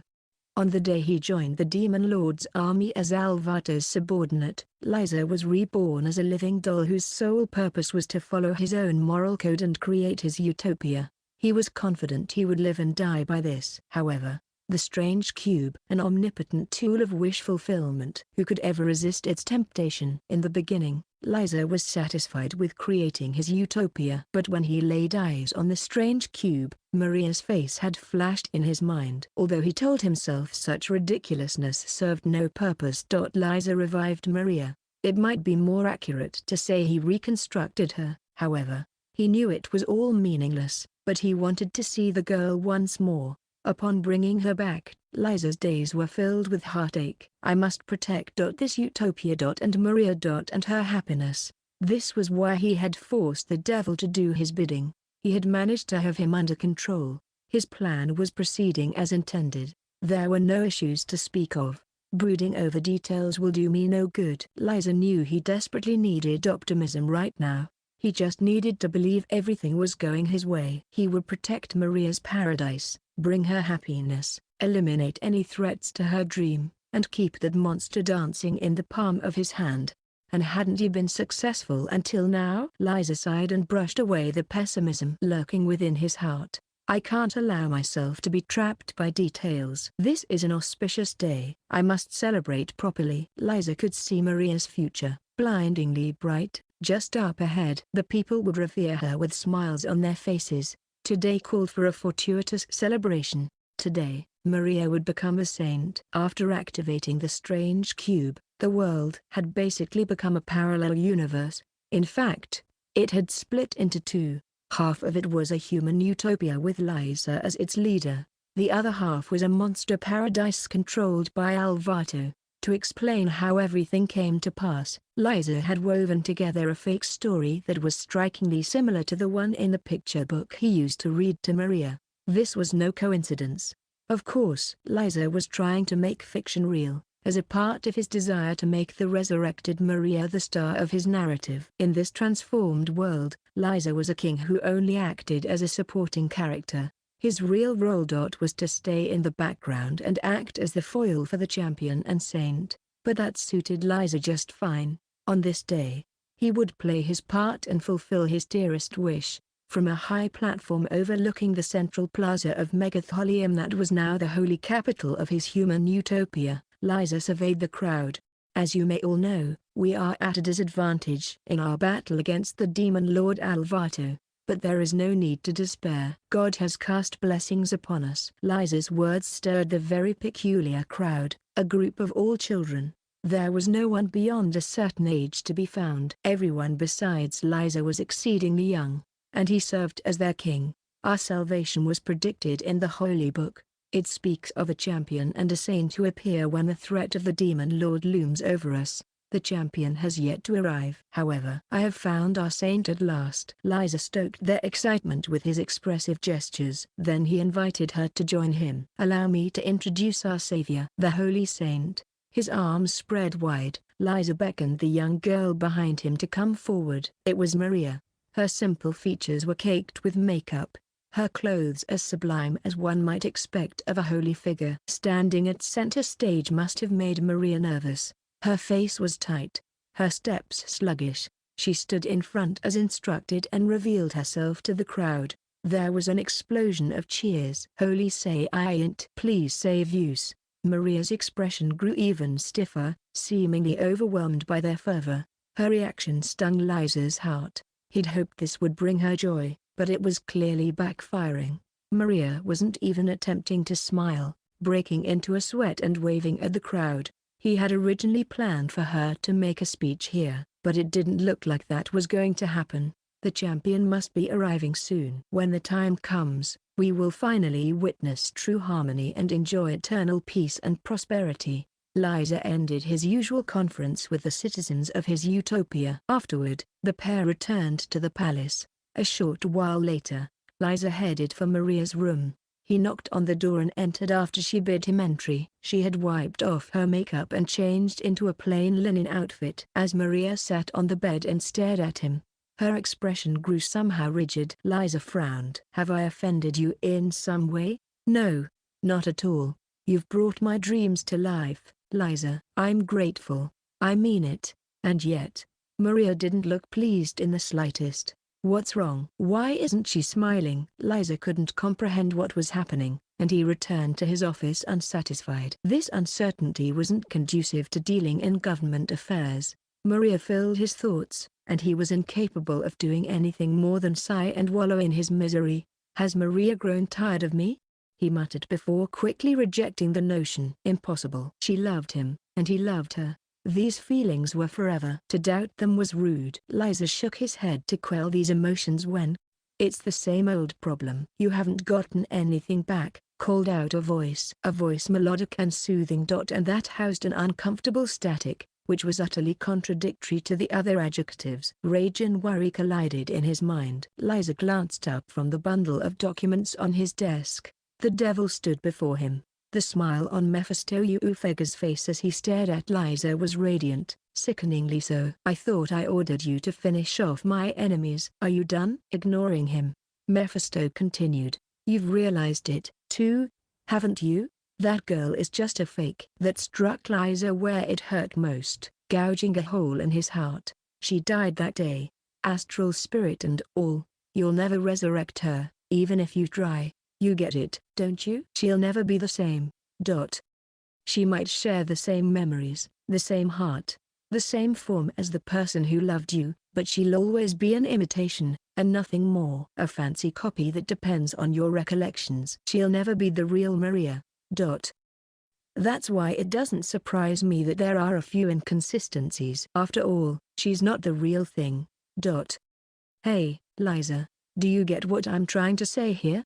The silent treatment, huh? Well then, I'm just going to keep at it. If you think the strange cube, a piece of junk, will return everything you lost, you're sorely mistaken. It's all a lie, an illusion, a mirage, a fabrication, flimsier than papier-mâché, meaningless idiocy. The truth hurts, huh? Doesn't it feel like your heart will break? Of course it does. After all, she's not reacting in a way that you expected. You're nervous, aren't you? Feeling a little scared.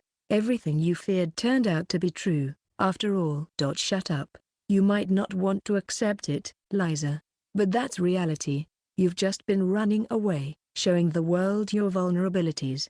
That isn't the girl you loved. She's a look-alike. That's why things aren't lining up and never will. I said shut up. No, I won't. I'm coming up on the best part. Hey, Liza, so wise and so foolish. You understand it now, don't you? You'll never get back what you lost. Little Maria is gone. She's nowhere to be found in this world. This girl with you is a fake, a sham. That's why she'll never love. Shut up. Before Mephisto could pierce through his psyche. Liza held his left palm in front of the evil god. Ugh. Black chains suddenly formed around Mephisto's petite body, coiling around him and constricting tight.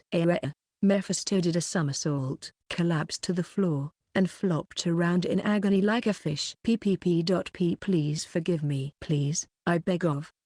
He could only beg for forgiveness as his body convulsed in pain. Liza looked down upon his pathetic form. Have you forgotten? I have the power here and always will. Your life is in my hands. I'll engrave that into your body and soul. The torment intensified. This was the power of the strange cube. Liza had done more than release Mephisto using the strange cube. The old man now controlled the demon's fate, forcing him to obey like a pawn. Even an evil god was powerless against the wish device. It hurts. It hurts. It hurts. It hurts. It hurts. It hurts. It was hard to believe this was the monster who had brought suffering upon all of creation. Liza saw that his pawn was still firmly under control and let out a sigh of relief. He gave an order to the demon rolling across the ground. Hurry up and kill the demon lord and his followers. Stay out of my sight until you have their heads, or I'll make you regret ever coming to this world. Forever. Okay. I understand. Please, no more. There was still some uncertainty that weighed heavy on Liza's heart as he watched Mephisto writhe in pain, but he remained optimistic and told himself this discomfort would eventually disappear. After all, he could make the most deplorable monster in the world do his bidding. Nothing was beyond reach. Once those who stood in his way were eliminated, he'd only have to press forward and fulfill his dream. There was no question that his path would be flooded with light. Liza was convinced of this as he listened to the devil scream. Something's off. I don't feel right, Maria mumbled to herself in the spacious room given to her. She lay on the fluffy bed with a sad expression. What's wrong with me? She didn't have a grip on herself. There was nothing restricting about her current way of life. She had everything at her fingertips. She could have anything she asked. This room was proof of that. A bed fit for royalty, huggable plush toys, and the doll friend that Liza had given her. It jumped up from the floor and landed on the bed. Hey there, Maria. What's wrong? You look down. You're sad. Huh? Its tone was calm and soothing. The doll was as sweet as an angel. She wore a pure white dress. A pair of wings, one white and one black, fluttered behind her. Maria called the doll Mary and treated her like a real little sister. It's nothing. Sorry for worrying you. Not at all. So why are you so glum? Go on, you can tell me. I don't really know why, either. She was in a utopia, but it didn't make her happy for whatever reason. A strange sensation washed over any joy she might feel. As Maria told this to Mary, the doll crossed her arms and nodded. Maybe you feel bad that you're better off than your friends? Is that it? I don't think so. After all, everyone except me is thrilled. The world was kind to her, and all the orphans. Each was given a palatial home in the castle town and was waited upon by a team of servants. They lived in luxury, and everyone always smiled as they relished their newfound fortune. This should have brought Maria joy. However, why can't I smile? Everyone is happy and having so much fun. And Liza is here with me, too. I couldn't ask for anything else. That Liza. Oh, Liza. How sad he looks. How sad. Maria bit her lip as Mary spoke. She recalled the ceremony several hours earlier. Liza was so heartbroken. The despair had been plain in his eyes. I'm sure he felt that way because I didn't smile. I upset Liza because I couldn't show him that I was happy. She really did plan on smiling. It was a joyous occasion, so it was only natural. She became a saint like she'd always dreamed, so why wouldn't she break into a grin? But despite this train of thought, Maria had failed to understand Liza's intentions and had hurt his feelings. She berated herself for this. But at the same time, she could only fixate on the puzzling sensation inside her chest. Something is off. I can feel it. I just don't know what it is. I can't even begin to guess. Maria had no way of explaining the weird feeling inside her. I want to smile with everyone. If I'm the only one who's unhappy. Tears began to pool in her eyes, just as the discomfort was about to send her into a crying fit. It's okay, don't worry, I'll tell you. Mary will tell you everything you want to know. Maria. Huh? The doll Mary puffed out her chest as she spoke. Ah, really? You can do that? Yup. I sure can.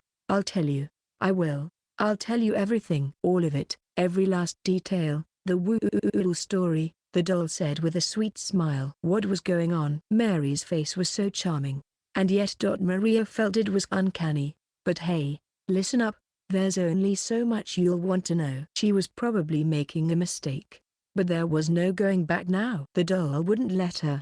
There are some things you're better off not knowing. Did you know that? But, even if I changed my mind now, you wouldn't stop, would you? Maria was trapped from the very beginning. Since the moment she was revived and reunited with Liza and everyone from the orphanage. She'd been captive the whole time. The devil staring at Maria as he hung upside down from the ceiling had her in his clutches. Who are you? The doll laughed. The devil laughed. Hi there. I'm your friend, Mephisto. Hi there.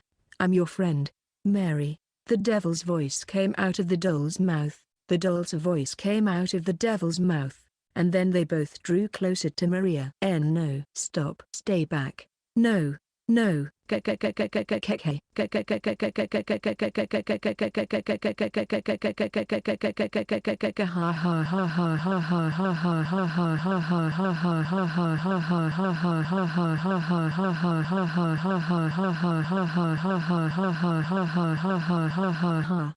Peals of laughter drowned out the young girl's scream. Chapter 86. The Ex-Demon Lord and the Reunion in the Labyrinth. The armor of the Demon Lord. the common name of 666 pieces of powerful magic equipment that I had forged back when I was Varvatos. According to modern legend, I had created them prior to my reincarnation, worried about the fate of the world, and left them behind with future generations in mind. They were half right. It was true that I had prepared the armor in the event of a worst-case scenario. If the evil gods were revived while I was gone, and I really did scatter the pieces to every corner of the globe. This, however, was just my way of finishing the job I'd started. To set the record straight, I made the armor of the Demon Lord to kill a single evil god, to eternally eliminate this world of my bitter enemy, Mephisto Ufega, after Lydia's death. But I'd failed to kill Mephisto, instead, sealing him forever. Which meant the armor of the Demon Lord had accomplished its intended purpose. I see. If we can get our hands on that, it might give us a fighting chance. Verda exclaimed. We were in Verda's research lab in a corner of the old capital of Kingsley Ive. Her voice bounced across the walls. I think I remember there being a labyrinth not too far from here that should have 3 pieces of armor. If we can use those, she mused, it might get us out of this situation. But, that sounds way too easy. Sylphie didn't look convinced. Olivia nodded. Yeah, too simple. I bet Mephisto has something to do with this. Like he's trying to lure us there. Everyone must have had the same thought on their mind. We were dancing in the palm of Mephisto's hand and moving according to his will. For now, I made eye contact with Olivia, then Sylphie and Verda. Even if we're following his script, we won't give him his desired ending, right? All 3 nodded vigorously. I knew I could count on them. I looked over at Ginny, who lay motionless on the ground. We'll save Ginny and defeat Mephisto Ufega. And to accomplish that, we'll dance to his tune. And then, once this was over, I'd slice off his hands and rip out his windpipe. Verda nodded when she saw I'd made up my mind. I have to stay here and watch over Ginny, so the 3 of you should go to the labyrinth without me. Will you be okay? She asked us with a serious look, which was rare for her. We silently assented. It would be Olivia, Sylphie, and me. No one said a word. Only silent determination burned within our hearts. Leaving Verda and Ginny behind at the lab, we departed Kingsley Ive. The labyrinth in question was nestled within the mountains, and even at a brisk pace, it would take us a full day to get there. Sylphie voiced her skepticism. Wouldn't things have been easier if we tried to locate the armor of the Demon Lord from the get-go? Then we'd have our magic back, plus some killer firepower. Hit 2 birds with 1 stone. Much better than Verda's gizmos. She had a point. After losing our magic, we had teamed up to complete Verda's bracelets. After all, recovering our magic and fixing the situation were the only 2 things on our minds. This new objective, however, made more sense to Sylphie. Nonetheless, no. I discounted the idea of collecting the armor of the Demon Lord once I thought about it. It's a foolish thing to attempt, to be frank. Huh? What do you mean? Sylphie asked, confused. I let out a heavy sigh before answering. The reason is simple. We can't use the armor of the Demon Lord. What? Sylphie blustered. Olivia, on the other hand, hardly reacted at all. She must have concluded the same thing as I did earlier. What do you mean that we can't use it? I discovered something when I used the armor of the Demon Lord in my battle against Helzid. I paused. It's optimized for use by ancient peoples. Modern man, myself included, is not equipped to handle it. I didn't intend to make them this way. In fact, I'd made it so that anyone could use the armor as long as they fulfilled a specific condition. But magic had regressed more than I had expected, as the concentration of atmospheric mana decreased over the years. Ancient and modern people weren't even on the same playing field anymore. As a result, no one in the present day could use the armor of the Demon Lord. So, for modern humans to use it, we would need to rewrite and recalibrate its technical attributes. But now that we've lost our magic, that, too, is impossible. Well, I'm from the past, so... Oh, wait. I've lost my magic, too, huh? This was exactly why I dismissed the possibility of hunting for the armor. That means there's no point in finding it. Even an omnipotent weapon is a piece of junk if we can't use it. Why are we risking our lives for this endeavor? I don't get it. Well, I could see why she might arrive at this conclusion. Why stick your neck out for something useless? Even Olivia didn't seem to have an answer to this question. Like Sylphie, she looked at me, eyes doubtful. I do have an idea that may allow us to activate them. Just a theory, so I'm not sure if we'll be successful. But the probability isn't zero. A non-zero chance was our only glimmer of hope. I could only pray the thing Mephisto had up his sleeve wasn't something that would dash this dream. At any rate, all we can do is depend on the indeterminate factors of the armor of the Demon Lord. Right. Well, even if we are able to use the armor, it's hard to say whether it will give us any sort of advantage. I hate to say it, but I have my doubts. There's no way. I mean, we have Ard on our side. And I'm here, too. Getting our hands on that armor basically guarantees our victory. Sylphie puffed out her chest, beaming at us. But I could tell it was a bluff. Nevertheless, I'd pick her bravado over pure pessimism. You were in Lydia's champion army for about 6 years, right? Olivia asked. Yeah. What about it? Sylphie replied. Then you don't know his true terror. It all happened after you disappeared. But I imagined Olivia was mentally replaying the same footage as I was. The hell that devil put us through. Everyone had despised him, vowed their revenge, and felt pure terror and despair as he twisted their plans right out of their hands. I was no exception. According to the great Demon Lord's autobiography. The battle to defeat this evil god was fought on a scale never before seen. Yeah, like the record says, it was war, all or nothing. Heavenly kings obviously fought as soldiers, but even the civil officials, those who normally stayed off the battlefield, supported us in the rear guard. We gave everything we could to break down our forces. We had 100,000 fighters from Sir Alvatos' Mad Blood Oath unit, 150,000 from Sir Liza's Blue-Eyed Martyrs, 70,000 from Lady Verda's Special Magic Research Squadron, and 90,000 from Lady Olivia's Demon Slayers, foot soldiers. Adding in the surviving members of Lydia's champion army, civil officials, etc. The grand total is approximately 540,000. This extraordinary military assembly was mobilized to defeat Mephisto Ufega alone. Memories flooded me. My skin was sticky with sweat. That wasn't a battle, but a massacre. We were unified, a group of misfits working as a whole. It was the first and last time that we banded together, but still. Olivia trailed off. We couldn't win. We couldn't destroy him. Even at the very end, Mephisto Ufega never lost his smile. The devil with an angel's grin. He broke straight through the greatest army that the world had ever seen and drove it into the ground. The Demon Lord had sacrificed everything. This included the subordinates who had admired him and his comrades who trusted him, even an enemy who he had pretended to fight in a battle to the death.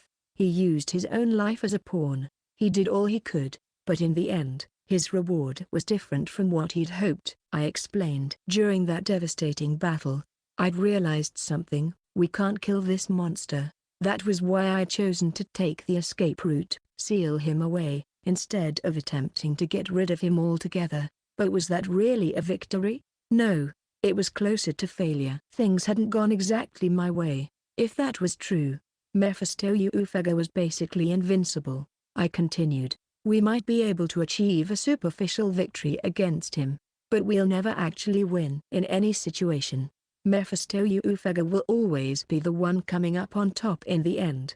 They couldn't make him taste the bitterness of regret. They couldn't make him experience the terror of destruction. That was why we would never beat this nightmare. However, we must win, even if it's only superficial. Right, but what are our actual chances? Olivia asked. I nodded. I'm wondering if there's some hope of victory in this situation. This is all a game to Mephisto Ufega, and he's self-imposed a power ceiling on himself to get the most out of it. Wait, hold on. Are we taking his word on that? If he drives us into a corner, he won't. The man never breaks his own rules. No matter the circumstance, he'll refuse to go back on his word, even if it means death. As long as we're playing by the same rules. Mephisto was different from us. He had no interest in winning by getting one step ahead of his opponents. In fact, he didn't care to win or lose.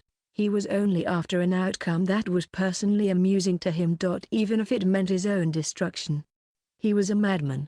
to the point of catastrophe. At any rate, gathering the armor of the Demon Lord should be our main priority. It's very obviously not going to be easy, I mused. The armor in question was in a hidden room within the labyrinth. We would have to find a special, well-concealed passageway to get there. Basically, once we found this secret route, we'd be in the clear. After all, there was nothing particularly dangerous about the corridor itself. However, once we reached the labyrinth and took a step inside the hidden passage. As I suspected, I murmured, staring into the dim space. The air in the corridor was bizarre. The area was supposed to be threat-free, just a straight line to lead you to the armor. But that was all in the past now. This had a Mephisto's fingerprints all over it. There was no question that the labyrinth had been tampered with, booby-trapped. Stay on your guard. This place is a minefield. Consider this no different than charging into the heat of battle. Olivia and Sylphie nodded, which was unsurprising since these two had plenty of experience under their belts. They sensed a distinct miasma in the labyrinth. At this rate, we'd be fine. Or so I thought. Ugh. Sylphie let out a yelp as water suddenly poured down on her from the ceiling. How many traps was there just now? The seventh. Mephisto's tricks were ingeniously hidden, and finding them all was near impossible. Despite multiple setbacks, however, we survived each one. Obviously. After all, they were only childish pranks. Ugh. What is this? Aku. Sylphie kicked the ground, soaked to the bone. Olivia chimed in irritably. He's so annoying. Her beast ears and tail twitched. She was currently covered head to toe in a cloudy white liquid. I didn't want to get any closer. It reeked. I imagined it was some kind of dairy product. Either way, they were drenched in it. That damn shrimp. I'm gonna beat the shit out of him next time I see him. Sylphie shouted, her cheeks bright red. Her attitude showed no signs of nervousness. It was further proof of his cunning. Sylphie was playing right into Mephisto's hands. You mustn't be misled, Sylphie, I said, picking up a pebble by my feet and standing in front of her. His childlike behavior may seem innocent, but beneath it lies pure evil. I'll show you. I flung the pebble, far and long. Plink. As soon as it hit the earth, part of the ground turned to sludge. A giant monster reared its head. The slimy, scaly creature gobbled the pebble and disappeared back into the floor. And spears whizzed in from all four directions. Flames spewed out of the stone walls seconds later. As we watched the spears melt, I turned back to Sylphie. When dealing with evil gods, their wickedness and intellect are by far the most horrifying. Mephisto Ufega is adept at manipulating the human heart. Evil gods can guide you straight into the palm of their hand, make you dance to their own tune. And do it with a smile. This is why we must watch out for their menace at all times. Otherwise, they understood without me spelling it out. If we failed to grasp how Mephisto operated here, he would take hold of our hearts, make us lose our cool and drop our guard. Before leading us to cruel deaths. He'd watch and cackle like the devil he was. You should keep your guard up whenever this corridor looks as it should. That's proof that you're losing focus. Okay, let's go. Sylphie nodded without a word. Worry was back on her face. She was an experienced veteran who had survived battles in the ancient past. One warning was all she needed. In fact, Sylphie never let her guard down again after that. We outwitted several of Mephisto's dastardly traps, and soon it became clear we were nearing our destination.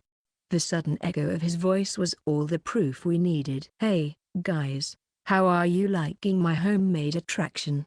We stopped in our tracks and glared into the empty space. He was nowhere to be found. We couldn't even feel his presence. It was either just a disembodied voice or you two. Read you loud and clear, each of us prepared for battle. Our senses on high alert. The disquieting voice spoke again. Haste makes waste, as they say. Poorer quality. Unsatisfying your quota. You know the drill. So this is where the fun zone ends. From here on out, you'll be entertaining me. An instant later, an amorphous mass of darkness squirmed, and eventually took human form. 3 people. Dark robes covered their faces and bodies. They drew their swords, and laughter, passion, tears, theater. Show me the drama. As if Mephisto's voice was their cue, the 3 assassins charged forward. They were fast. Before we even had a chance to react, The enemies were standing in front of us with their bare swords glittering. I used Verda's handcrafted blade to deal with the one in front of me. I alternated between dodging, striking, waiting for an opening. Metallic clangs rang out in the dim light, and sparks illuminated our faces. It was a woman. Her hood prevented me from making out all the details, but her face was clearly female and a young one. At that. Still, that didn't mean I could go easy on her. Pretty impressive. You have my admiration. This assassin is strong. I couldn't afford to pay attention to whatever else was going on around me. If I looked away from my opponent for even a second, she would lop off my head. My fight against this foe would be a vicious one, and, either by some strange coincidence or fate, I had been separated from my comrades and stepped out into an open space. I was wary of a possible ambush, but none was waiting for me. It was only the assassin and me. It's like we're in a dueling arena. Wouldn't you agree? I kept talking during our fight in an attempt to throw the opponent off. A battle wasn't only about swords and magic. Words were as sharp as knives. You're skilled with the sword. It's remarkable. Who taught you? It's hard to predict when you'll have an opportunity to strike. This time was no different. I hadn't said anything in particular, but my opponent flinched. This was my chance. I aimed a strike at her neck, a movement lightning quick yet minimal. However, it figured I wouldn't take her down so easily. My enemy kicked at the ground and jumped back. The tip of my blade grazed along her skin and made only the thinnest line at her neck. I almost had her. Still, I got a glimpse inside my enemy's heart. She'd land soon, so what? My thoughts seized up as my words fumbled. There in front of me. My foe had landed, and something, a gust of wind, perhaps, had knocked her hood off and exposed her face. It can't be. Sweat broke out on my forehead, and my heart pounded. The assassin in front of me. I knew that face. There was no question. I was certain of it. Help me, Ard. My best friend, Aina, was fearfully entreating me with tears in her eyes. Chapter 87. The Ex-Demon Lord and the Meaning of Finality. Ugh! Aina's shriek echoed through the open space. Her body lurched forward like an invisible string had yanked her. She'd closed in on me. Watch out, Ard! Aina shouted as her sword came crashing down. The string of attacks was a blur. Her blade dance was too fast for the naked eye. I managed to deal with half of them, while the others drew blood. Aina's face crumpled when she saw she had injured her friend. Staring at the misty-eyed girl, I jumped back and put distance between us. So, what am I supposed to do now? Sniff. Why is this happening? Please. I don't want to do this anymore. Save me, Ard. Aina looked at my bloodied body and wept. Even though Aina was before me in this state, I kept my cool. I couldn't show any emotion. After all, this was one of Mephisto's sit games. I had to get to the bottom of things or it'd be too late. Reincarnating into the future only to be forced into a death match with the friend I wanted sounds just like him. However, think. What is the truth? Feel it out. What kind of evil thing would he want to throw at me? It's horrible to try to step into the shoes of someone I detest. I am Mephisto. Mephisto is me. I'll become him and read his mind. Am I supposed to just end things here? There's no knowing until I try. Depending on the outcome, I might be dead in a matter of seconds. But I'd made up my mind. Even if I died with regret or ended up lamenting a terrible mistake, I was ready. Unless I anticipated any future and kept calm, I could never hope to fight that monster. And so, Ard. Aina cried with shock as she watched me. I tossed my weapon in front of her. What are you doing? Aina had no idea where I was going with this. I spread both arms wide in complete submission. No, you can't, Ard. She must have thought this was my idea of self-sacrifice. Tears rolled down her cheeks. Well, she was probably right. In this scenario, there were three possible outcomes. First, Aina killed me, and my journey came to a tragic end. Second, I killed Aina and consequently lost my own heart.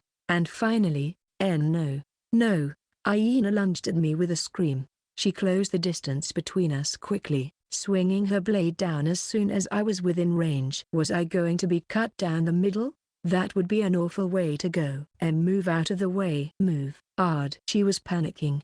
I couldn't detect any insincerity. All of Aina's displays of emotion were genuine. The expression on her face was markedly authentic. She truly feared losing her friend and regretted that she couldn't stop it. But, I see what's happening here. It was about to make contact. The sword was closing in on my head. This was a lethal attack. And so, my suspicions were confirmed. You always lean forward whenever you're about to break your favorite toy. I was on the brink of death.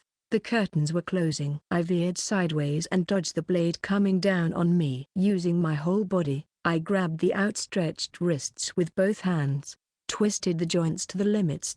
And broke them. With both her hands now useless, her sword clattered to the ground. Then, you tripped at the finish line, Mephisto, you figure. I took up my enemy's blade and stabbed her through the chest without a second's hesitation. She gave a small yelp and looked down at the sword sticking out of her. A stream of blood dripped from her mouth. Then the bastard looked up at me and started to cry. Why would you? I dislodged the blade from my enemy's chest with a sigh. I'm not playing your little games.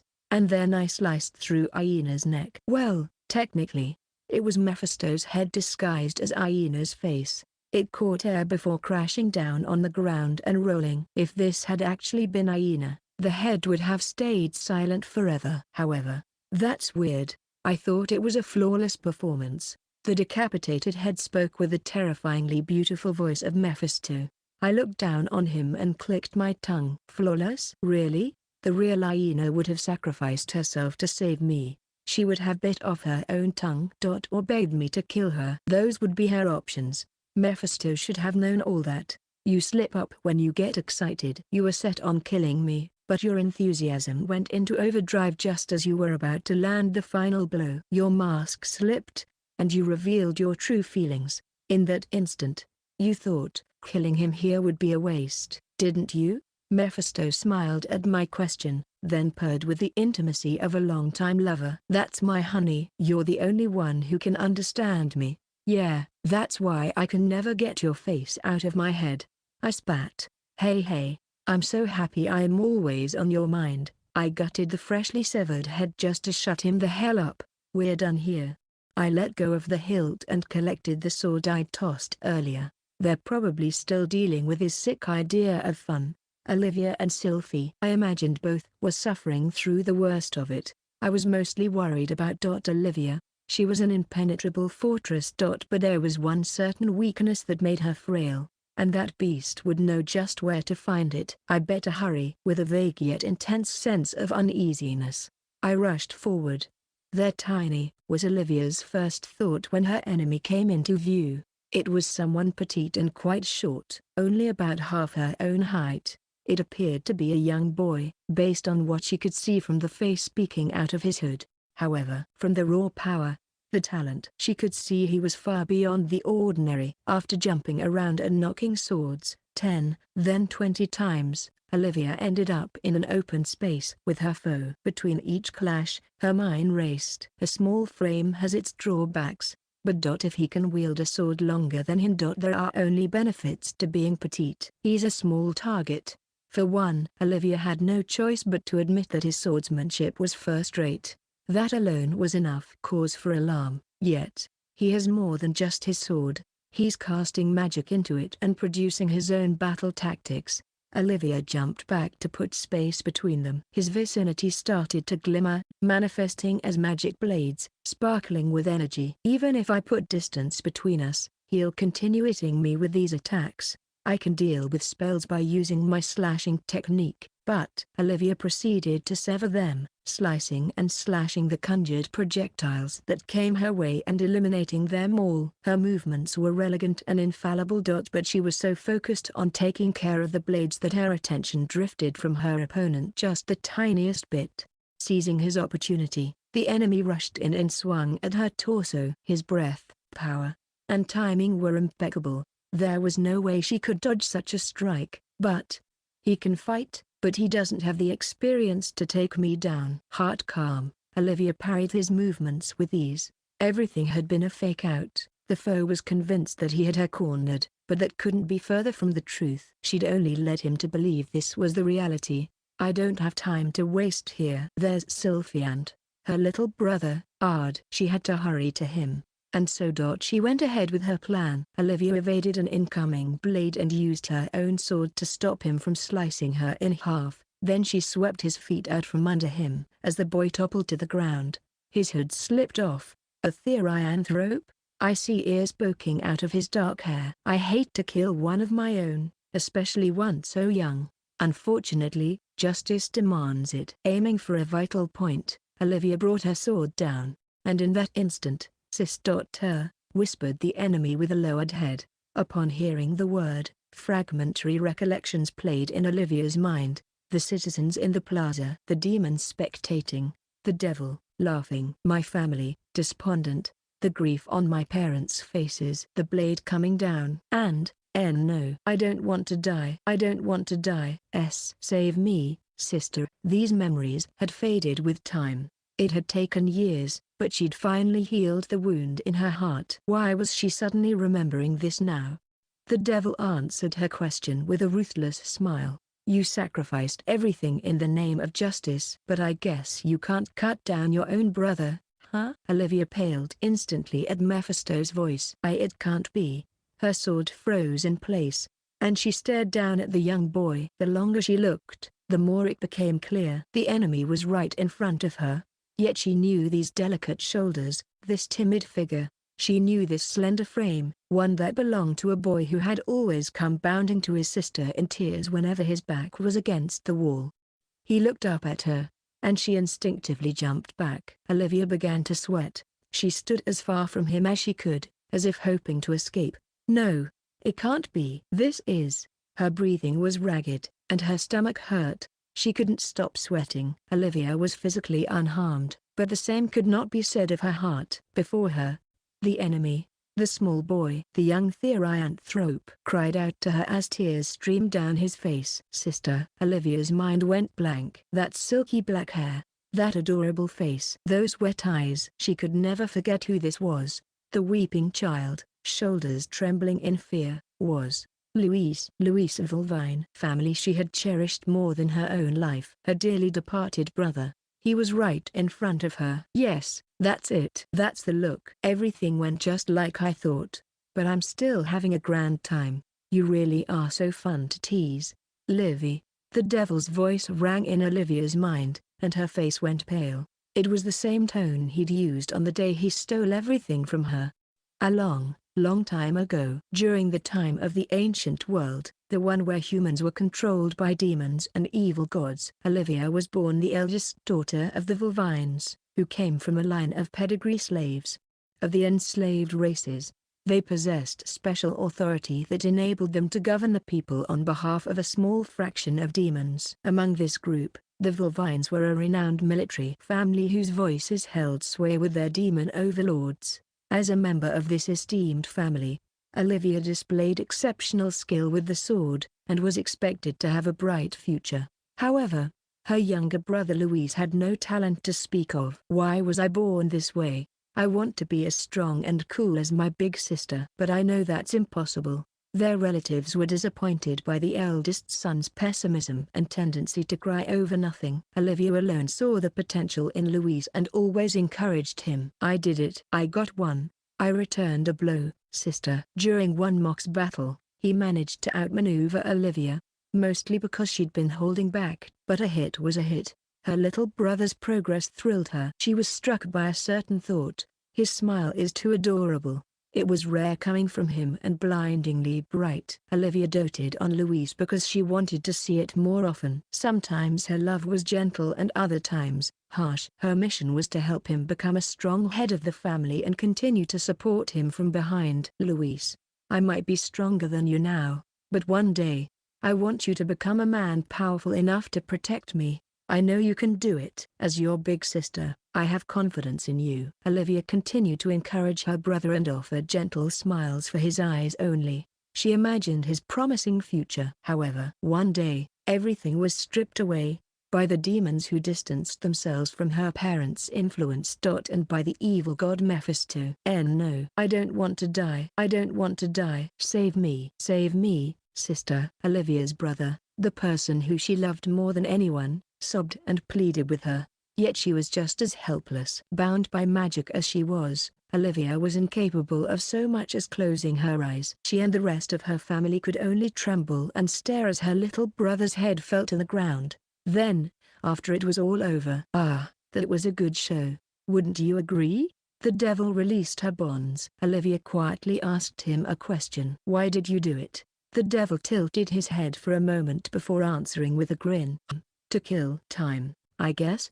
Murderous rage roared within Olivia. She lunged at the face of evil and grabbed his jugular, but it wasn't enough to wipe the smirk off his face. Hee, that's a nice expression. I saw this coming a mile away, but it doesn't change the fact that I'm having a ball. You're as fun to tease as I'd hoped, Livy. In the end, she never got her revenge. The devil who had robbed everything from her just kept smiling. There was no doubting that he wore the same grin now. Just then, the voice of the devil rang out and pulled Olivia back from the past. I should warn you right now that there's no way to save your little brother. You can either kill the family you love in the name of justice, or you can be killed by your own little brother. Those are your two options. I gotta say, that's one tough ultimatum. Well, entertain me. She could feel his menacing presence. Sister. Luis jumped to his feet and came charging at her. Olivia thought she could see a vision of the devil hovering above his head. The phantom smirked as it manipulated her precious brother like a puppet. Olivia shouted in an explosion of rage as Luis swung his sword. Please save me, sister. Luis wept, pleading with her. This dulled Olivia's reaction time. She could normally dodge such an attack without a problem, but the blade grazed her cheek. She retreated and put distance between them. Magic swords came rushing at Olivia. On most days, she could cut them down with ease. However, her heart was shaken, and she couldn't defend against them with flawless precision. By the time she'd staved off the torrent, Olivia was beaten and bloody. Sister. He was coming for her. Her little brother readied his sharp sword to deal a death blow. No. Help me, sister. The boy raised his weapon high with a cry. Then brought it down. Olivia met the strike head-on and locked swords. Sister. What is this? What's going on? Past Olivia's blade, she saw Luis sobbing. As tears fell from his eyes and his nose dripped with snot, she felt her heart breaking. Olivia ached to hold him close, but that was a lost dream. She had no time to wish for a peaceful moment with her brother. Kill him or be killed. Neither was without tragedy. But even so, I have to keep moving forward. For justice, to save everyone. She would cut down her little brother. Olivia desperately searched inside herself for something that would give her the strength to do so. This isn't my first time dealing with this sort of thing. I've been in situations like this a million times before. This boy isn't Luis. He's just a copy. In the ancient past, a number of enemies had deduced Olivia's weakness and used her dead brother to drive her into a corner. However, each of those attempts had ended in failure. First off, his astral spirit was lost a long time ago. There's no question that it crossed to the other side. And it has reincarnated many times already. That's why this version of Luis is nothing more than a fake. Arriving at this conclusion brought Olivia peace. I don't need to go easy on a fake. She focused her power to her legs and then her arms, knocking away the enemy. Olivia's display of bloodlust brought fear to Luis's face. Eek! Luis cried. Her heart would no longer be swayed. A mighty shout bolstered her intensity. Her opponent's upper body bent backward, and immediately veered sideways. Their locked swords crumbled, and he lost his balance. A strike that made the most out of this opportunity. A slash across the neck. And, at the very least, a single, painless moment. Olivia's heart was shallow. She would cut off his head and end this battle. That was the only thought on her mind. He's no fake, rang the devil's voice. Time stretched into eternity. As her blade slowly made its way toward Luis's neck. The monster stirred doubt in her heart. I bet you're thinking that your little brother's spirit was lost a long time ago. And you're not wrong. But what if I found a workaround? Suppose I cut off a tiny piece of his astral spirit just before his execution and stowed it away until now. What if I knew we would find ourselves in this predicament now, and the boy standing in front of you is your real brother? It sounded way too convincing to be a lie. And so Olivia's movements faltered once again. The blade meant to cut the head off the boy's shoulders broke only the thinnest layer of skin, and instead, Luis drove his sword deep into Olivia's stomach. Gar's sister? They looked at each other with wide eyes. Two expressions of agony and surprise. They were grappling with their own emotions, but there was a common sentiment shared between them. Grief. Their hearts were drowned in grief. Why did this? The sword was pulled from Olivia's stomach against her brother's will, and he hefted it onto his shoulder. His big sister looked up at him as she fell to one knee and vomited blood. She had failed to kill him. In that moment, Mephisto's voice had given birth to doubt. She wondered if she would recreate that scene, the moment her brother's head fell, with her own two hands, and she couldn't do it again. Luis. Olivia dropped her sword to touch her little brother's cheek. A tear fell from her eye. I'm sorry, I couldn't save you. Then she came to a decision. Gone was her devotion to justice. Olivia chose to let her brother take her life. No. Please move, sister. Luis's teeth rattled, strength coursed through his hands. This was the end. Death would come in a matter of seconds, but it was fine. After all, nothing was more precious than her little brother's life. Not even carrying out justice. Mephisto, please guarantee my brother will be safe after I die. With those final words, she prepared to meet her end. Sister. Luis swung his blade with a shriek. Realizing death was imminent, she prepared to accept it quietly, when a certain face popped into her mind. Her other brother. Two identities flashed before her eyes, and, Olivia, a voice called out to her. When I witnessed the scene, I cast off the mask of Ardemetia. Olivia, my body acted on reflex when I saw my big sister's life in jeopardy. The outcome was pretty miraculous, honestly. Just as the boy was about to cut off Olivia's head, I jumped toward her and knocked her out of harm's way. If I'd been even a split second too late, her life would have been lost. His blade cut through thin air and failed to strike anything. Lady Olivia, please drink this. Hurry. If we don't heal your wounds now, things won't look good for you. I pretended to keep it together, taking out one of Verda's handcrafted potions from the pouch at my side. Sorry. Olivia's expression was mixed as she accepted it, but at least she still had the will to live. She quickly cracked open the lid and downed the potion in one gulp. The effects were instant, healing the shallow cuts across her body and the gaping wound in her stomach. With that done, I turned my gaze from Olivia to the boy and pieced together what had happened. Are you her younger brother? Yes. He eyed me, the new intruder, and trembled from head to toe. His appearance and behavior matched what I'd heard from Olivia. I see. You love to play some sick games.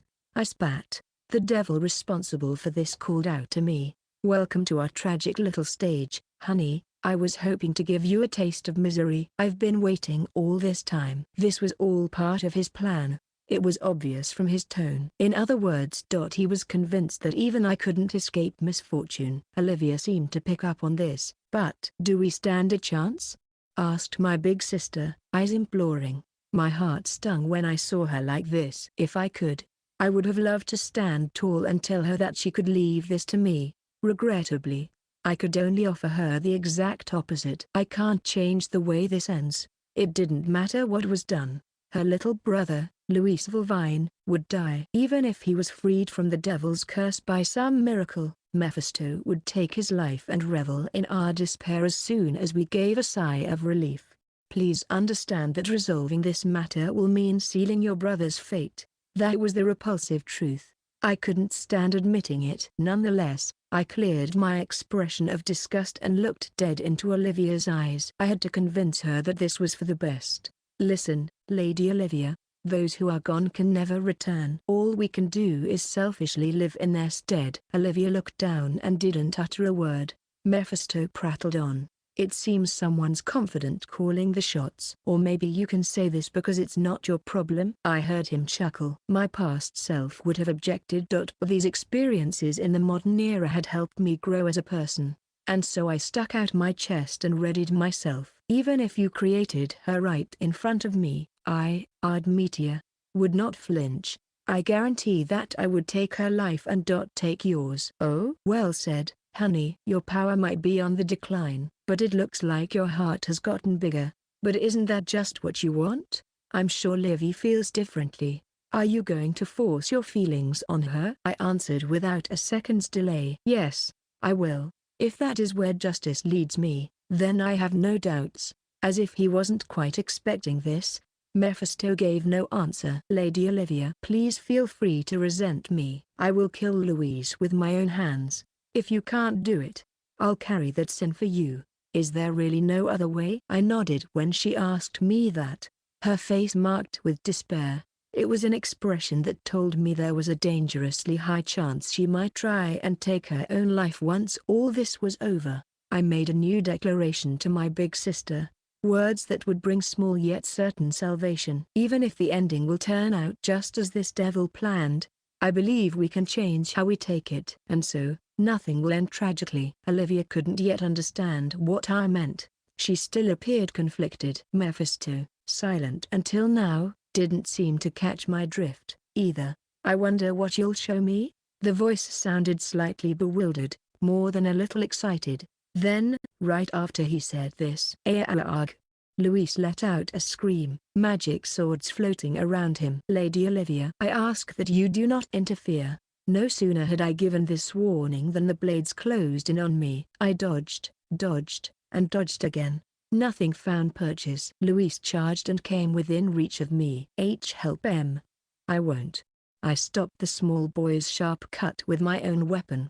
You need to bear it. After deflecting my opponent's attack, I caught him off guard, balled my right hand into a fist, and struck his youthful cheek. Ugh! Clearly no one had expected this. Olivia and the airborne Luis regarded me with wide-eyed shock. I couldn't see Mephisto, but his voice seemed to hint at the same thing. Hey now, isn't that going too far? A tone both surprised and exhilarated. He's just a kid. How could you? Silence. You can just watch in envy. It was true that my actions appeared cruel at first glance, but that wasn't the case. Far from it. In fact, Artemisia, what are you? My big sister sought an explanation, which was fair enough. She must have assumed I'd end her little brother with a single blow of my sword. This was a reasonable assumption to make, that even if I couldn't save him, I'd try and make it as painless as possible. I had the exact opposite thing in mind. It was clear that Olivia saw my last strike as meaningless violence, except she couldn't be more mistaken. Lady Olivia, Sir Luis, and you, too, Mephisto. Your assumptions are wildly inaccurate. I didn't strike a defenseless child just now. Olivia was speechless, unable to see where I was going with this. Luis looked at me in confusion while holding his cheek. I surprised him with a question. Sir Luis, are you afraid to die? Do you wish to escape death? Oh, obviously, I bet. But your response is only appropriate for normal children. You forfeited this privilege at birth, Sir Luis. Luis trembled. Olivia too. They'd heard this before, more times than they could count. These siblings, born into a renowned military family, had been trained to possess a soldier's mentality and discipline. Sir Luis, I've heard of your situation from your older sister. When speaking of you, she seemed buoyant with joy and stricken by grief. For the long years that it took her heart to completely heal, Lady Olivia was like a ghost shackled by the past. And it is you, Sir Luis, who is to blame. The boy looked like he was in pain, and I pressed on. Yes, you're a young child who is barely 10 years old, but you're simultaneously a soldier. And all soldiers have a point in their life in which they must die, for their master, for their beliefs, for their loved ones. There are more reasons to count, but it doesn't matter. When that moment arrives, a soldier must fall honorably. That death must overwhelm those who witness it and burn a fire in their hearts to be passed on. I paused for a moment and stared straight into Luis's eyes. I was told your sentence was the last one to be carried out. In that case, you remember your parents' deaths, don't you? Try and recall them. I'm certain they were honorable. Both of them must have accepted their fate without begging for their lives and gazed at their surviving daughter in an effort to convey their final wishes. Your mother and father fulfilled their duty and died with pride. And yet, Sir Luis, you ruined that moment. From what I'd heard, his death had been a wretched sight that only evoked grief and pity. There could be no worse end for a soldier. Because you died disgracefully, wailing and begging for your life. Those feelings that should have been passed on from your parents to Lady Olivia were tragically lost. Luis listened in silence as I critiqued him. There were no longer tears in his eyes. His expression held a deep sense of reflection. Despite your age, Sir Luis, you bear a heavy responsibility. You are a soldier and the eldest son of the Vulvine family. You were in the position to become the head, someone to protect the family. Including your sister. But you made a mistake. You didn't just go back on your parents' wishes. You broke your sister's heart and left this world. I was sure that the following statement would be the cruelest yet, but it had to be said. Those who leave this world could never come back. I couldn't change Luis's end or his fate. Even if these were in the hands of the devil. Sir Luis, you have a chance to make amends. You can choose a proper death. Luis jolted. Behind me, Olivia did as well. But I'd focus on her later. All my attention remained on Luis. Right now, you are being controlled. The devil is manipulating your body against your will. Fight the spell that binds you. I'm not suggesting you'll win. However, there is value in resistance. If you can overcome his will. I looked deep into Luis's eyes before uttering my final statement. Your existence will live on forever within your sister, not as her pitiful brother but as a proud soldier. Your last moments will spark a fire in her heart. And you'll bring honor to your parents on the other side. As soon as I finished, a magic blade appeared in front of Luis. Its tip was aimed right at me. His shoulders heaved up and down. His breath grew ragged and his teeth chattered. Even so, he finally closed his eyes. And slowly calmed down. Then I am the eldest son of the Vulvine family. I'll protect my sister. And become a fine soldier. He opened his eyes. They were now cloudless. In that moment, he had broken free of the devil's grip. The sword pointed at me turned around, and flew toward Luis's small body as if called there. Yug. A small cry escaped his lips. Luis had pierced his own chest with the blade. A second later, the weapon vanished. The small boy collapsed as blood poured from the corners of his mouth. Luis. An anguished scream. Olivia raced over to her little brother. She cradled his slight frame in her arms and sobbed. Sister. Luis was surely suffering and terrified of his impending death. He must have wanted to call out for help. Please don't cry. Unlike me, you're strong, sister. The boy offered the best smile he could and wiped Olivia's tears. His lips trembled as he asked her a question. Sister, do I look like a soldier now? Am I making a face that mother and father wouldn't scold me for? Yes. You're a proud soldier, father, mother, and I all think you're incredible. Her tears, a fountain of them, cascaded down to Luis's cheeks. To him, it was the best blessing he could ask for. Luis's face was pale as his lips broke into a happy smile. Sister. I won't ask you to save me anymore. Instead, someday. I promise I'll be reborn as a soldier. Who can protect you. His shaky hand wiped away her tears once more. Then he crossed to the other side. I see. So this is what you wanted to show me. The devil called out, breaking the silence. In the end, honey, you showed off your crafty side. You drove her little brother to suicide for your own sake. Killed a small child through logic instead of dirtying your own hands. My goodness. Someone has the makings of a devil. I was sure that, from somewhere unknown, Mephisto was wearing a malicious smile. But his deception wouldn't work on me. Is that what you really think? Are those your true feelings? The devil immediately fell silent. I took advantage of this and continued talking. I wanted to prove that I had crushed his evil scheme. You called me evil. But you also admitted to a fact you've been avoiding, that the situation fell out of your hands. Mephisto said nothing. You were determined to make Sir Luis suffer through a tragic death. But see for yourself. Look at his face in death. Can you say his final moments were wrought with anguish? No, you can't. He defied your bonds and chose a proper end for himself. Therefore, Mephisto maintained his silence, and I made my declaration. Sir Luis's death was not a tragedy. It was no different from a soldier's death that might be found in a hero's ballad. His final moments did not ring of your intentions, Mephisto you figure. In fact, that figure became more than just a wailing child and defied your wicked desire. And that has sparked a flame in us. I pointed to the heavens and boldly carried on. Absolutely nothing has gone according to your plan. The embodiment of evil now faced the unexpected. Hey. Hey hey dot hey hey hey hey hey hey hey hey. Joy, shock, hatred, anguish, regret. Emotions melded together as he broke into riotous laughter. Oh, I knew it. It's you. It's always been just you. No one else can show me such a good time, honey. As if answering his excitement, the space around us began to tremble. Then, something fell in front of me. 2 eyeballs. I take it back. I did say you were uncoordinated, but I was wrong. I've gouged out my blind eyes and offered them to you. I was a fool. He gave a satisfied sigh and left us with these final words. I'm looking forward to our reunion in Megatholium. Keep entertaining me until the final curtain closes. And with that, his presence vanished. I turned back to Olivia. She was still holding tight to Luis's body. But finally, she laid him on the floor. Let's go. I'm sure he's giving Sylvie a hard time, she said, her eyes glimmering with an intense light. Yes.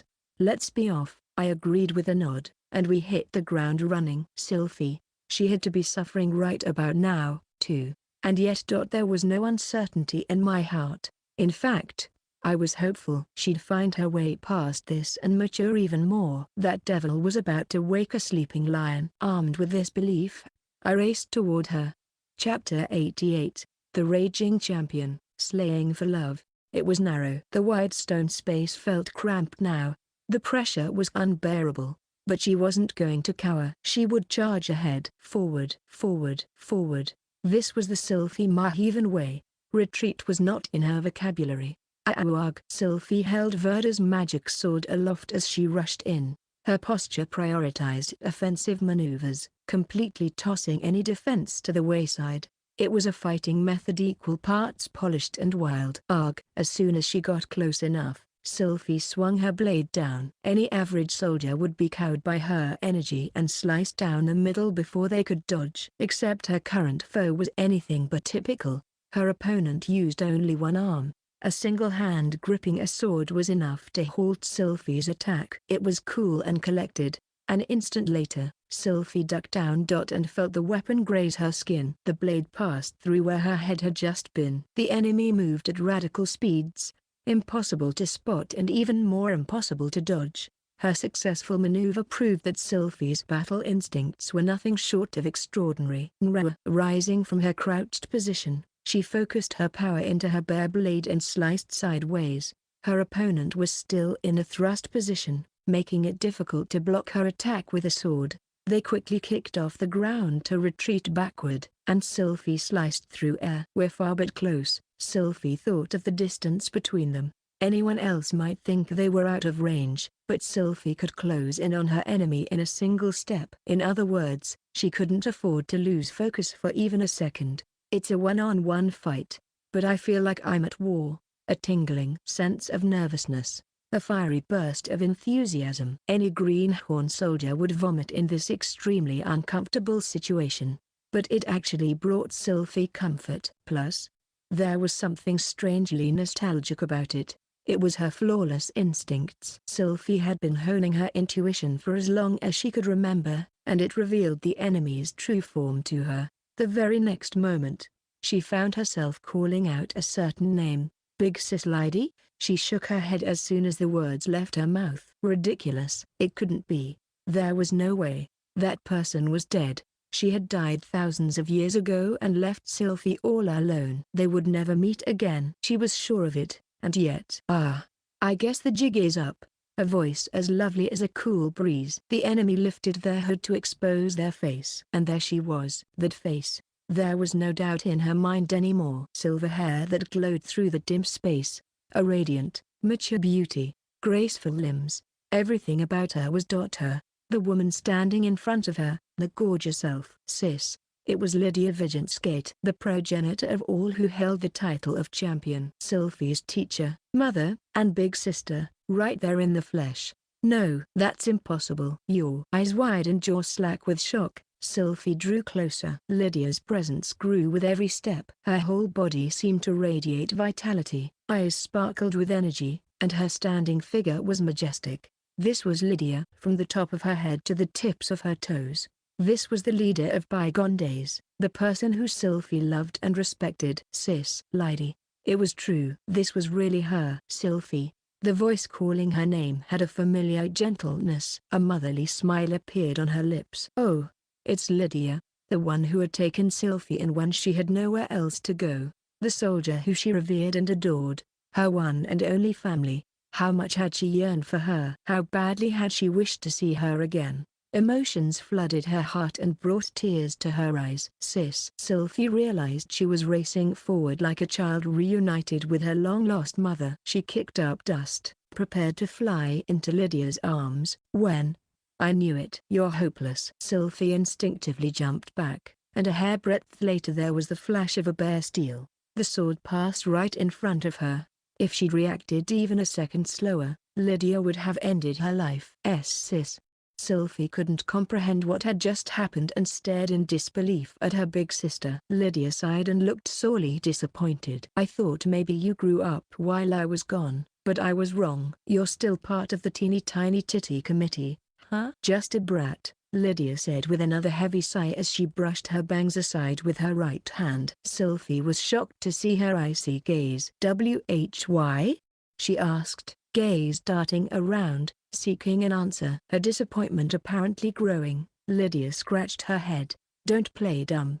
Remember where you are. This is enemy territory, and you're up against that piece of shit, Mephisto. That should be enough to clue you in. One can't help but run away when faced with an uncomfortable truth. Even a person as headstrong as Sylvie was no exception. It had slipped her mind that she was here, that she was in this situation. She should have known better.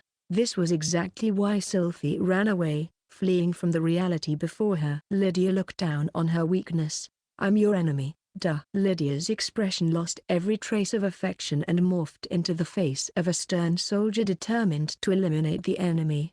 Ha, ha ha. What are you talking about? Is this another one of your mean jokes? That's going too far, even for you. Prepare to die, replied the flat voice. Suddenly, Lydia was there before her, and attacked. A diagonal strike, aimed at Sylvie's right shoulder. She managed to dodge it with only the slightest razor-thin margin to spare. Sylvie launched herself off the ground, jerking her body back. For the first time, she'd retreated, going against her policy of rushing headfirst into any situation. Why? A tuft of her crimson hair fell onto the ground. If she'd been even a bit slower, Sylvie would have been halved. Lydia's sword didn't show any confusion or hesitation.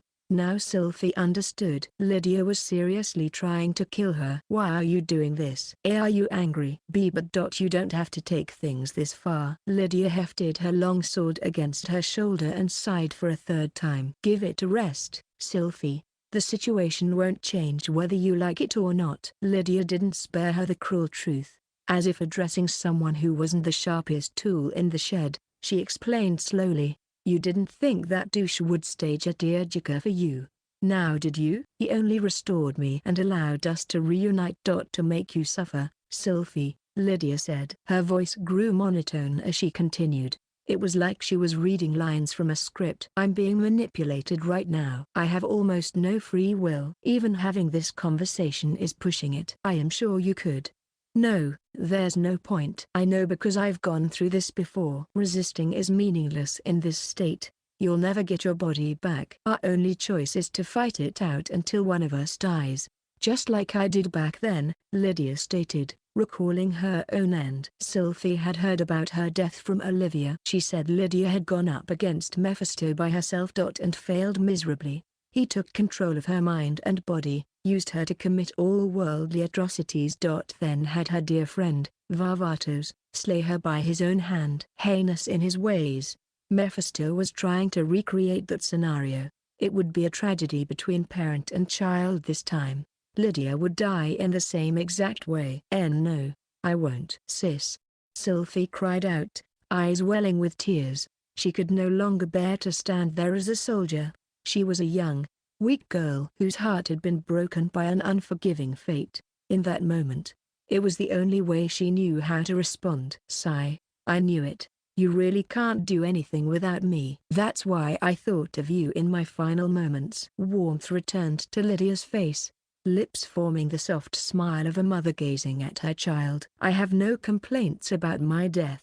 I thought it was a fitting end, but I'd be lying if I said I didn't have any lingering regrets. After all, my degenerate daughter ran off somewhere and never came back. Sylvie yelped as Lydia's eyes bored into her. Now that her big sister was being gentle again, she had started to relax. Sylvie spoke to Lydia like they were back in the old days. I'm sorry. I worried you. Yeah, that's it. Apologize more, you little dumbass. Do you know how worried I was? Lydia must have been dying to ruffle her daughter's hair. She raised her right hand to her chest. Only to put it back down in apparent resignation. She maintained her doting smile. I wanted to see how great you'd become, Sylvie. That was my one and only regret. And so, Lydia closed her eyes and took a breath. She opened them and turned to Sylvie. They were the eyes of a ruthless soldier. This time, I'm not just being controlled. Sylvie, I'll kill you by my own will. Lydia came at her, radiating murder. The champion was gunning for her with no hesitation. Eek! Sylvie's throat spasmed, and she retreated once again. Quit backing off. You're the raging champion, aren't you? Lydia and her blade were closing in. It took everything in Sylvie just to keep away. Her body trembled in fear, hardly responding to any of her commands. Ugh! Lydia's strikes were deadly, fluid, unerring, and precise. She attacked Sylvie, willed only by herself. The truth backed her into a corner. Why, sis? Why was she doing this? Why was she accepting Mephisto's bonds instead of fighting them? Why would she kill her own sister? This is a lie. It is to be. Although Sylvie desperately wished this was only a nightmare. Lydia's energy, presence, and lust for blood were undeniable. Sylvie had stayed by Lydia's side and watched her every move, so she understood. However unfortunate that this was all real, and so Sylvie could do nothing else except run. What are you doing? Are you really the type to retreat when the enemy is in front of you? Fight me. Lydia was egging her on, but Sylvie faltered, attempting to flee. Finally, Lydia seemed to have had enough of this. She stopped pursuing Sylvie and bellowed at her with a face flushed in anger. You were better on the day I picked you off the streets. You might have been weak as all hell, but at least you had the decency to point a damn sword at me. The words brought Sylvie back to the past. Sylvie Marheven, a war orphan who had neither a home nor family, denied both parental love and the camaraderie of friends. She'd been tossed into the cruel world alone. At first, I cried my eyes out. It was the only thing I could do. But I was hungry and told myself I couldn't just spend my life in tears. She'd been 3 years old at the time. She did whatever it took to survive: thievery, blackmail, arson, fraud, defamation. Initially, she was only following her survival instincts. However, as time went on, her reason for living became clear. It was hatred. Everything Sylvie had learned from her years as a street urchin came from the darkest depths of society. No one showed her warmth. The world was always out to get her. I hated everything I saw. I told myself I would break it. I vowed to destroy this world one day. She never realized she was making a mistake. As someone who had only ever known darkness, she thought those grim desires were her savior. Upon hitting rock's bottom, Sylvie met a certain someone. What's up? Aren't you that infamous little snot wreaking havoc here? She's beautiful. Such was Sylvie's first impression. She'd never seen anyone so radiant, blindingly so. Which was why she wordlessly attacked Lydia, and failed to land the blow. Miserably so. She was soundly beaten and knocked out. It was so frustrating. Sylvie hadn't accomplished a single thing or satisfied her hatred of this world. Yet she felt peace in the terrifying concept of death. I didn't die, though. I came to my senses and saw her broad shoulders. And once I realized she was carrying me, I attacked her again. It was futile. No amount of strangulation, biting, and stabbing could get through to the woman. On the contrary, she broke into a big smile. You really are the rowdiest in town. You've got energy for days. Hey, brat. I'll give you a place to stay. You can go wild there. It's a perfect place for misfits like us. That was how Sylvie and Lydia had met. You were a rabid dog back then. You'd have it out for me even in your free time. Even after Lydia took her in, Sylvie had hated her. She despised the woman who was brighter than the sun. I challenged her every day, and lost each time, face bashed in. But she always gave me a pat on the head and a smile. No one else was like her. A young girl attempting to kill the person raising her. A guardian beating the shit out of her adopted daughter. It was a strange relationship, to say the least. Calling it decent was challenging, but it had healed Sylvie's heart. I never felt malice in her punches. I never felt disgust in the hand that touched my hair. I could sense the warmth in the eyes that looked at me, and that was why I realized about her. At age 7, Sylvie Maheven had finally discovered parental love. Coincidentally, it was the first time she'd felt a sense of pride. Sis made me human. She turned me, a starving dog, beaten and bloodied, a weak mutt crushed by the cruelty of the world, into a soldier. That was why. That was exactly why. Sylvie's only choice was to run away. How could she possibly fight Lydia? Would she truly be able to cut her down? Why did she have to turn her sword on her savior? Ha ha ha. The tears came unbidden. Her fate was too sad, too horrific. Sylvie could no longer keep up her image as a soldier and instead became a weak, innocent young girl more suited to her age. Lydia was outraged by this vulnerable display. Damn it. Pick up your sword and come at me already. You're supposed to be my comrade.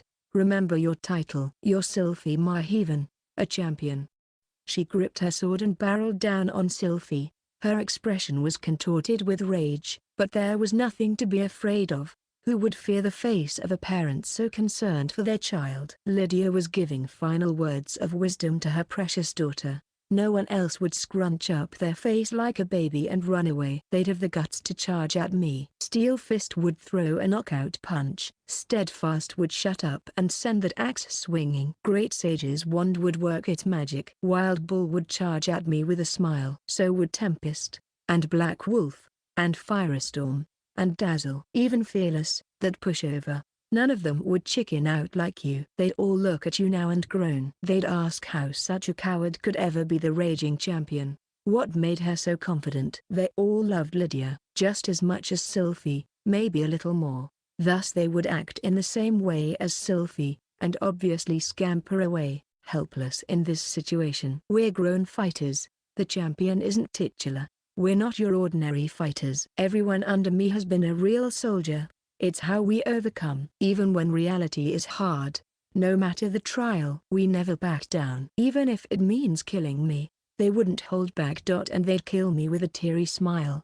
They'd tell me to leave it to them. To rest easy. Those are my comrades. Those are real soldiers. And then, there's you, Sylvie. How long are you gonna stay worrying me? Everyone else was a success story. But you're the only one I still need to look after. When will you just give me a damn break?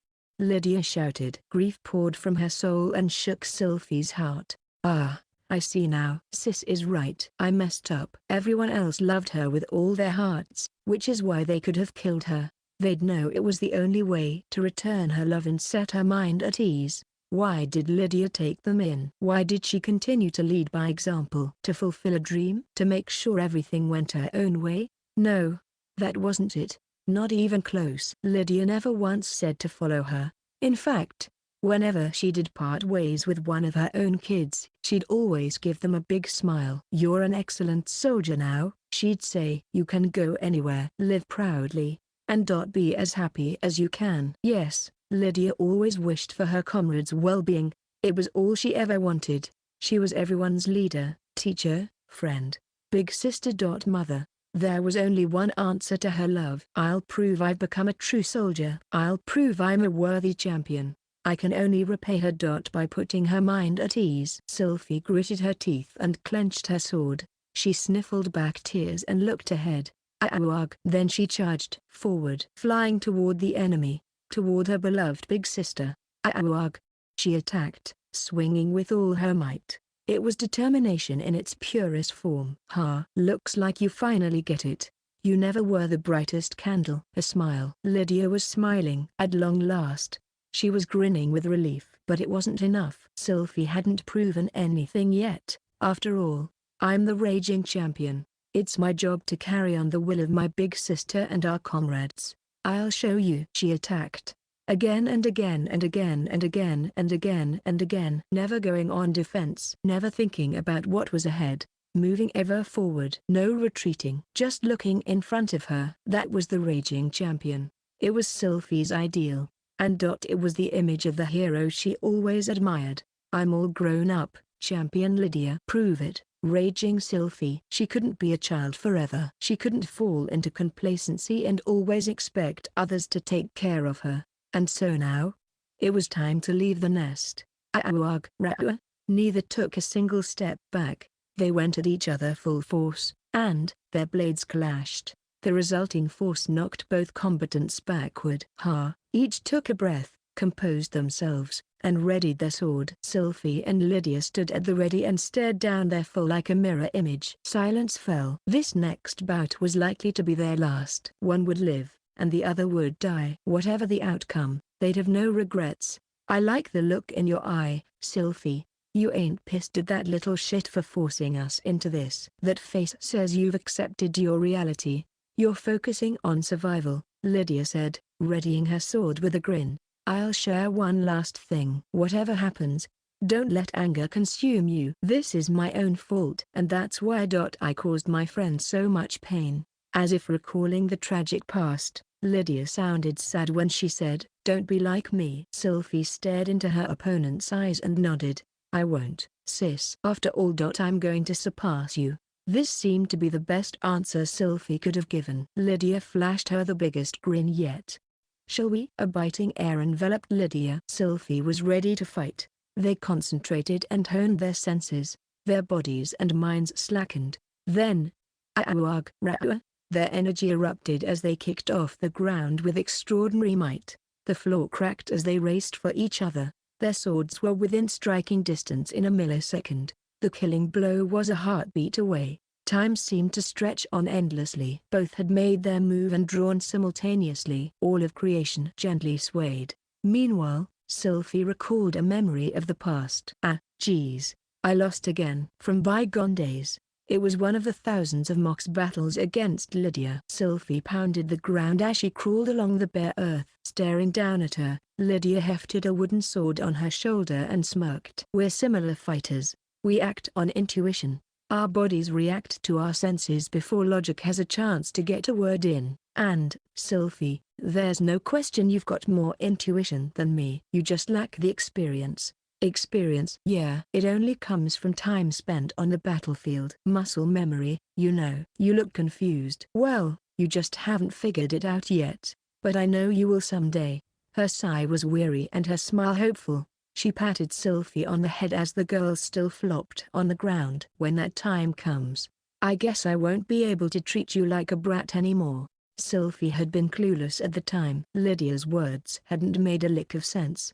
However, she'd worked hard to advance in one way or another, overcoming carnage, growing as a person. For the sake of Lydia and the others, she'd spent years locked away in a dungeon maze in search of greater strength. And now here in this modern era, she had met new friends who had showed her heights that she could have never imagined. I see it now. The arc of Lydia's blade, her target, it's all crystal clear. Here, I'll strike from the side and clash with her blade. Then, as soon as she stops moving, I'll feint. She fell for it. Dodge, then I'll kill her. Sure enough, a diagonal flash decided everything. Hey, you got me. Lydia had been sliced from her right shoulder to her left hip. She gave a satisfied smile as bright blood splattered from her lips. Then, this is it, she said in a heartbreaking yet tender tone. Lydia softly brushed Sylphie's face. Then she pointed to the exit behind her. Well, get going. Right. Sylphie nodded and turned her back on Lydia. Her fists trembled, and her lips quivered against her will. She wanted to cry. She wanted to break down right there. Choking back a whimper, Sylphie smiled. She forced her trembling mouth to twist into a grin as she said her last words to her big sister behind her. Don't worry, sis. I can walk on my own now. She took a step forward and never looked back, even as she heard the thud of Lydia collapsing behind her. She never broke stride. That's enough for me. Grow up strong, Sylphie. More than me. More than anyone. Lydia's presence and soul grew distant, but Sylphie didn't turn around. After all, she was a grown soldier now, not a child who made Lydia worry. She remained silent and continued to smile. Not a single tear fell. Then, Sylvie Marheven overcame the death of a beloved person and pressed onward. Chapter 89. The ex-demon lord and a mysterious young girl. The battle was over by the time we arrived. We were searching for Sylvie in the corridor when, hey! Olivia tugged on my sleeve, and I came to a stop. Beyond her gesturing finger, I could see Sylvie in front of us. "Oh, Sylvie, I'm so glad you're safe." "Yeah, I'm happy to see you guys seem fine," she replied with a small smile. I uttered when I saw her expression. It wasn't hard to imagine that she'd suffered something far worse than Olivia and I had, but she'd conquered it. In fact, she'd exited this horrific trial ready to reach new heights as a soldier. "I'm very proud of you, Sylvie." "Haha, where'd that come from? I think this is the first time I've ever had respect for you." "Geez, you too, Olivia." "Hey, was that a backhanded compliment?" I smiled as the two began to argue. I was sure Lydia's soul inside me was grinning, too. "Okay, shall we press forward?" The two nodded, clearly in good spirits. We continued down the passageway, going deeper and deeper. In accordance with a prior PSA, there were no more traps blocking our way. The trip was almost uneventful. We arrived at a small room. Our destination. 3 pieces of armor sat upon 3 altars at the center. First was the mirror shield of omniscient reversal that returns anything it reflects to its true form. Next was the divine chains of the shackle god that bound the target. The effect was more potent when the victim's raw power was high. Last was the supreme sword of destruction, capable of cleaving anything in two and eradicating its existence. Of these 3 pieces, the mirror shield would serve the most use in our current predicament. If we could activate it, we could regain our lost magic. The question was, so how do we use it? Sylvie asked. A great question indeed. How were we supposed to use the armor of the Demon Lord, which required tremendous amounts of magic, when we had none at all? The answer was, I have my own magical concept called script magic that I invented myself. I'll try focusing it into the armor. But if that doesn't work, I suppose we'll be forced to find another plan. Script magic, huh? Doesn't that use mana from the air instead of a person's own reserves? Indeed. If we can use that to convert the magic in the atmosphere, we might be able to activate the armor. I nodded. There were plenty of hurdles up ahead. I'd crossed it off our list of options, since I didn't feel confident in going for it without a practice round. But all we could do was hope for the best. Let's not waste any more time. I fluidly wrote an inscription in the air with my finger. Just a bit more. This should do it. I added a few final touches and finished up my lettering. The armor should have been activated by now, but I fear this isn't going to. Apparently, I had spoken too soon. The very next moment, the mirror shield sparkled. Oh, thank goodness. It worked. I was relieved. I could feel the flow of magic again. Huh? I don't feel any different. Ah, my apologies. I could only provide enough power to reverse this for one person. After rewriting the armor's technical attributes and optimizing it, I was able to use it as my modern self and return everyone else's magic. I hurriedly set to work, and, what? Just as I was about to start, a stranger's voice called out to me. We immediately went on high alert and scanned the vicinity. Sure enough, it wasn't long before the intruder made their appearance. Where am I? An unfamiliar young girl was looking around in fear and confusion. Side story. The failure, incapable of resisting evil. Moria, where are you? Liza's cries bounced off the palace walls. Huff, Moria. Foul memories flooded his mind. This was like the last time. Like the day he'd lost Maria. She was nowhere to be found. She should have been in the palace. She should have been within his reach. He had made certain she couldn't run off anywhere. Yet, Your Highness? Why do you look so frightened? Move it out of my way. Liza had shoved away an approaching civil officer, a small child. After landing on his butt, he started to cry, terrified by the sudden outburst. Liza ignored him, however. It was like the child didn't even exist. He abandoned the weeping boy, continuing his hunt for Maria. A disgustingly melodious voice was behind him.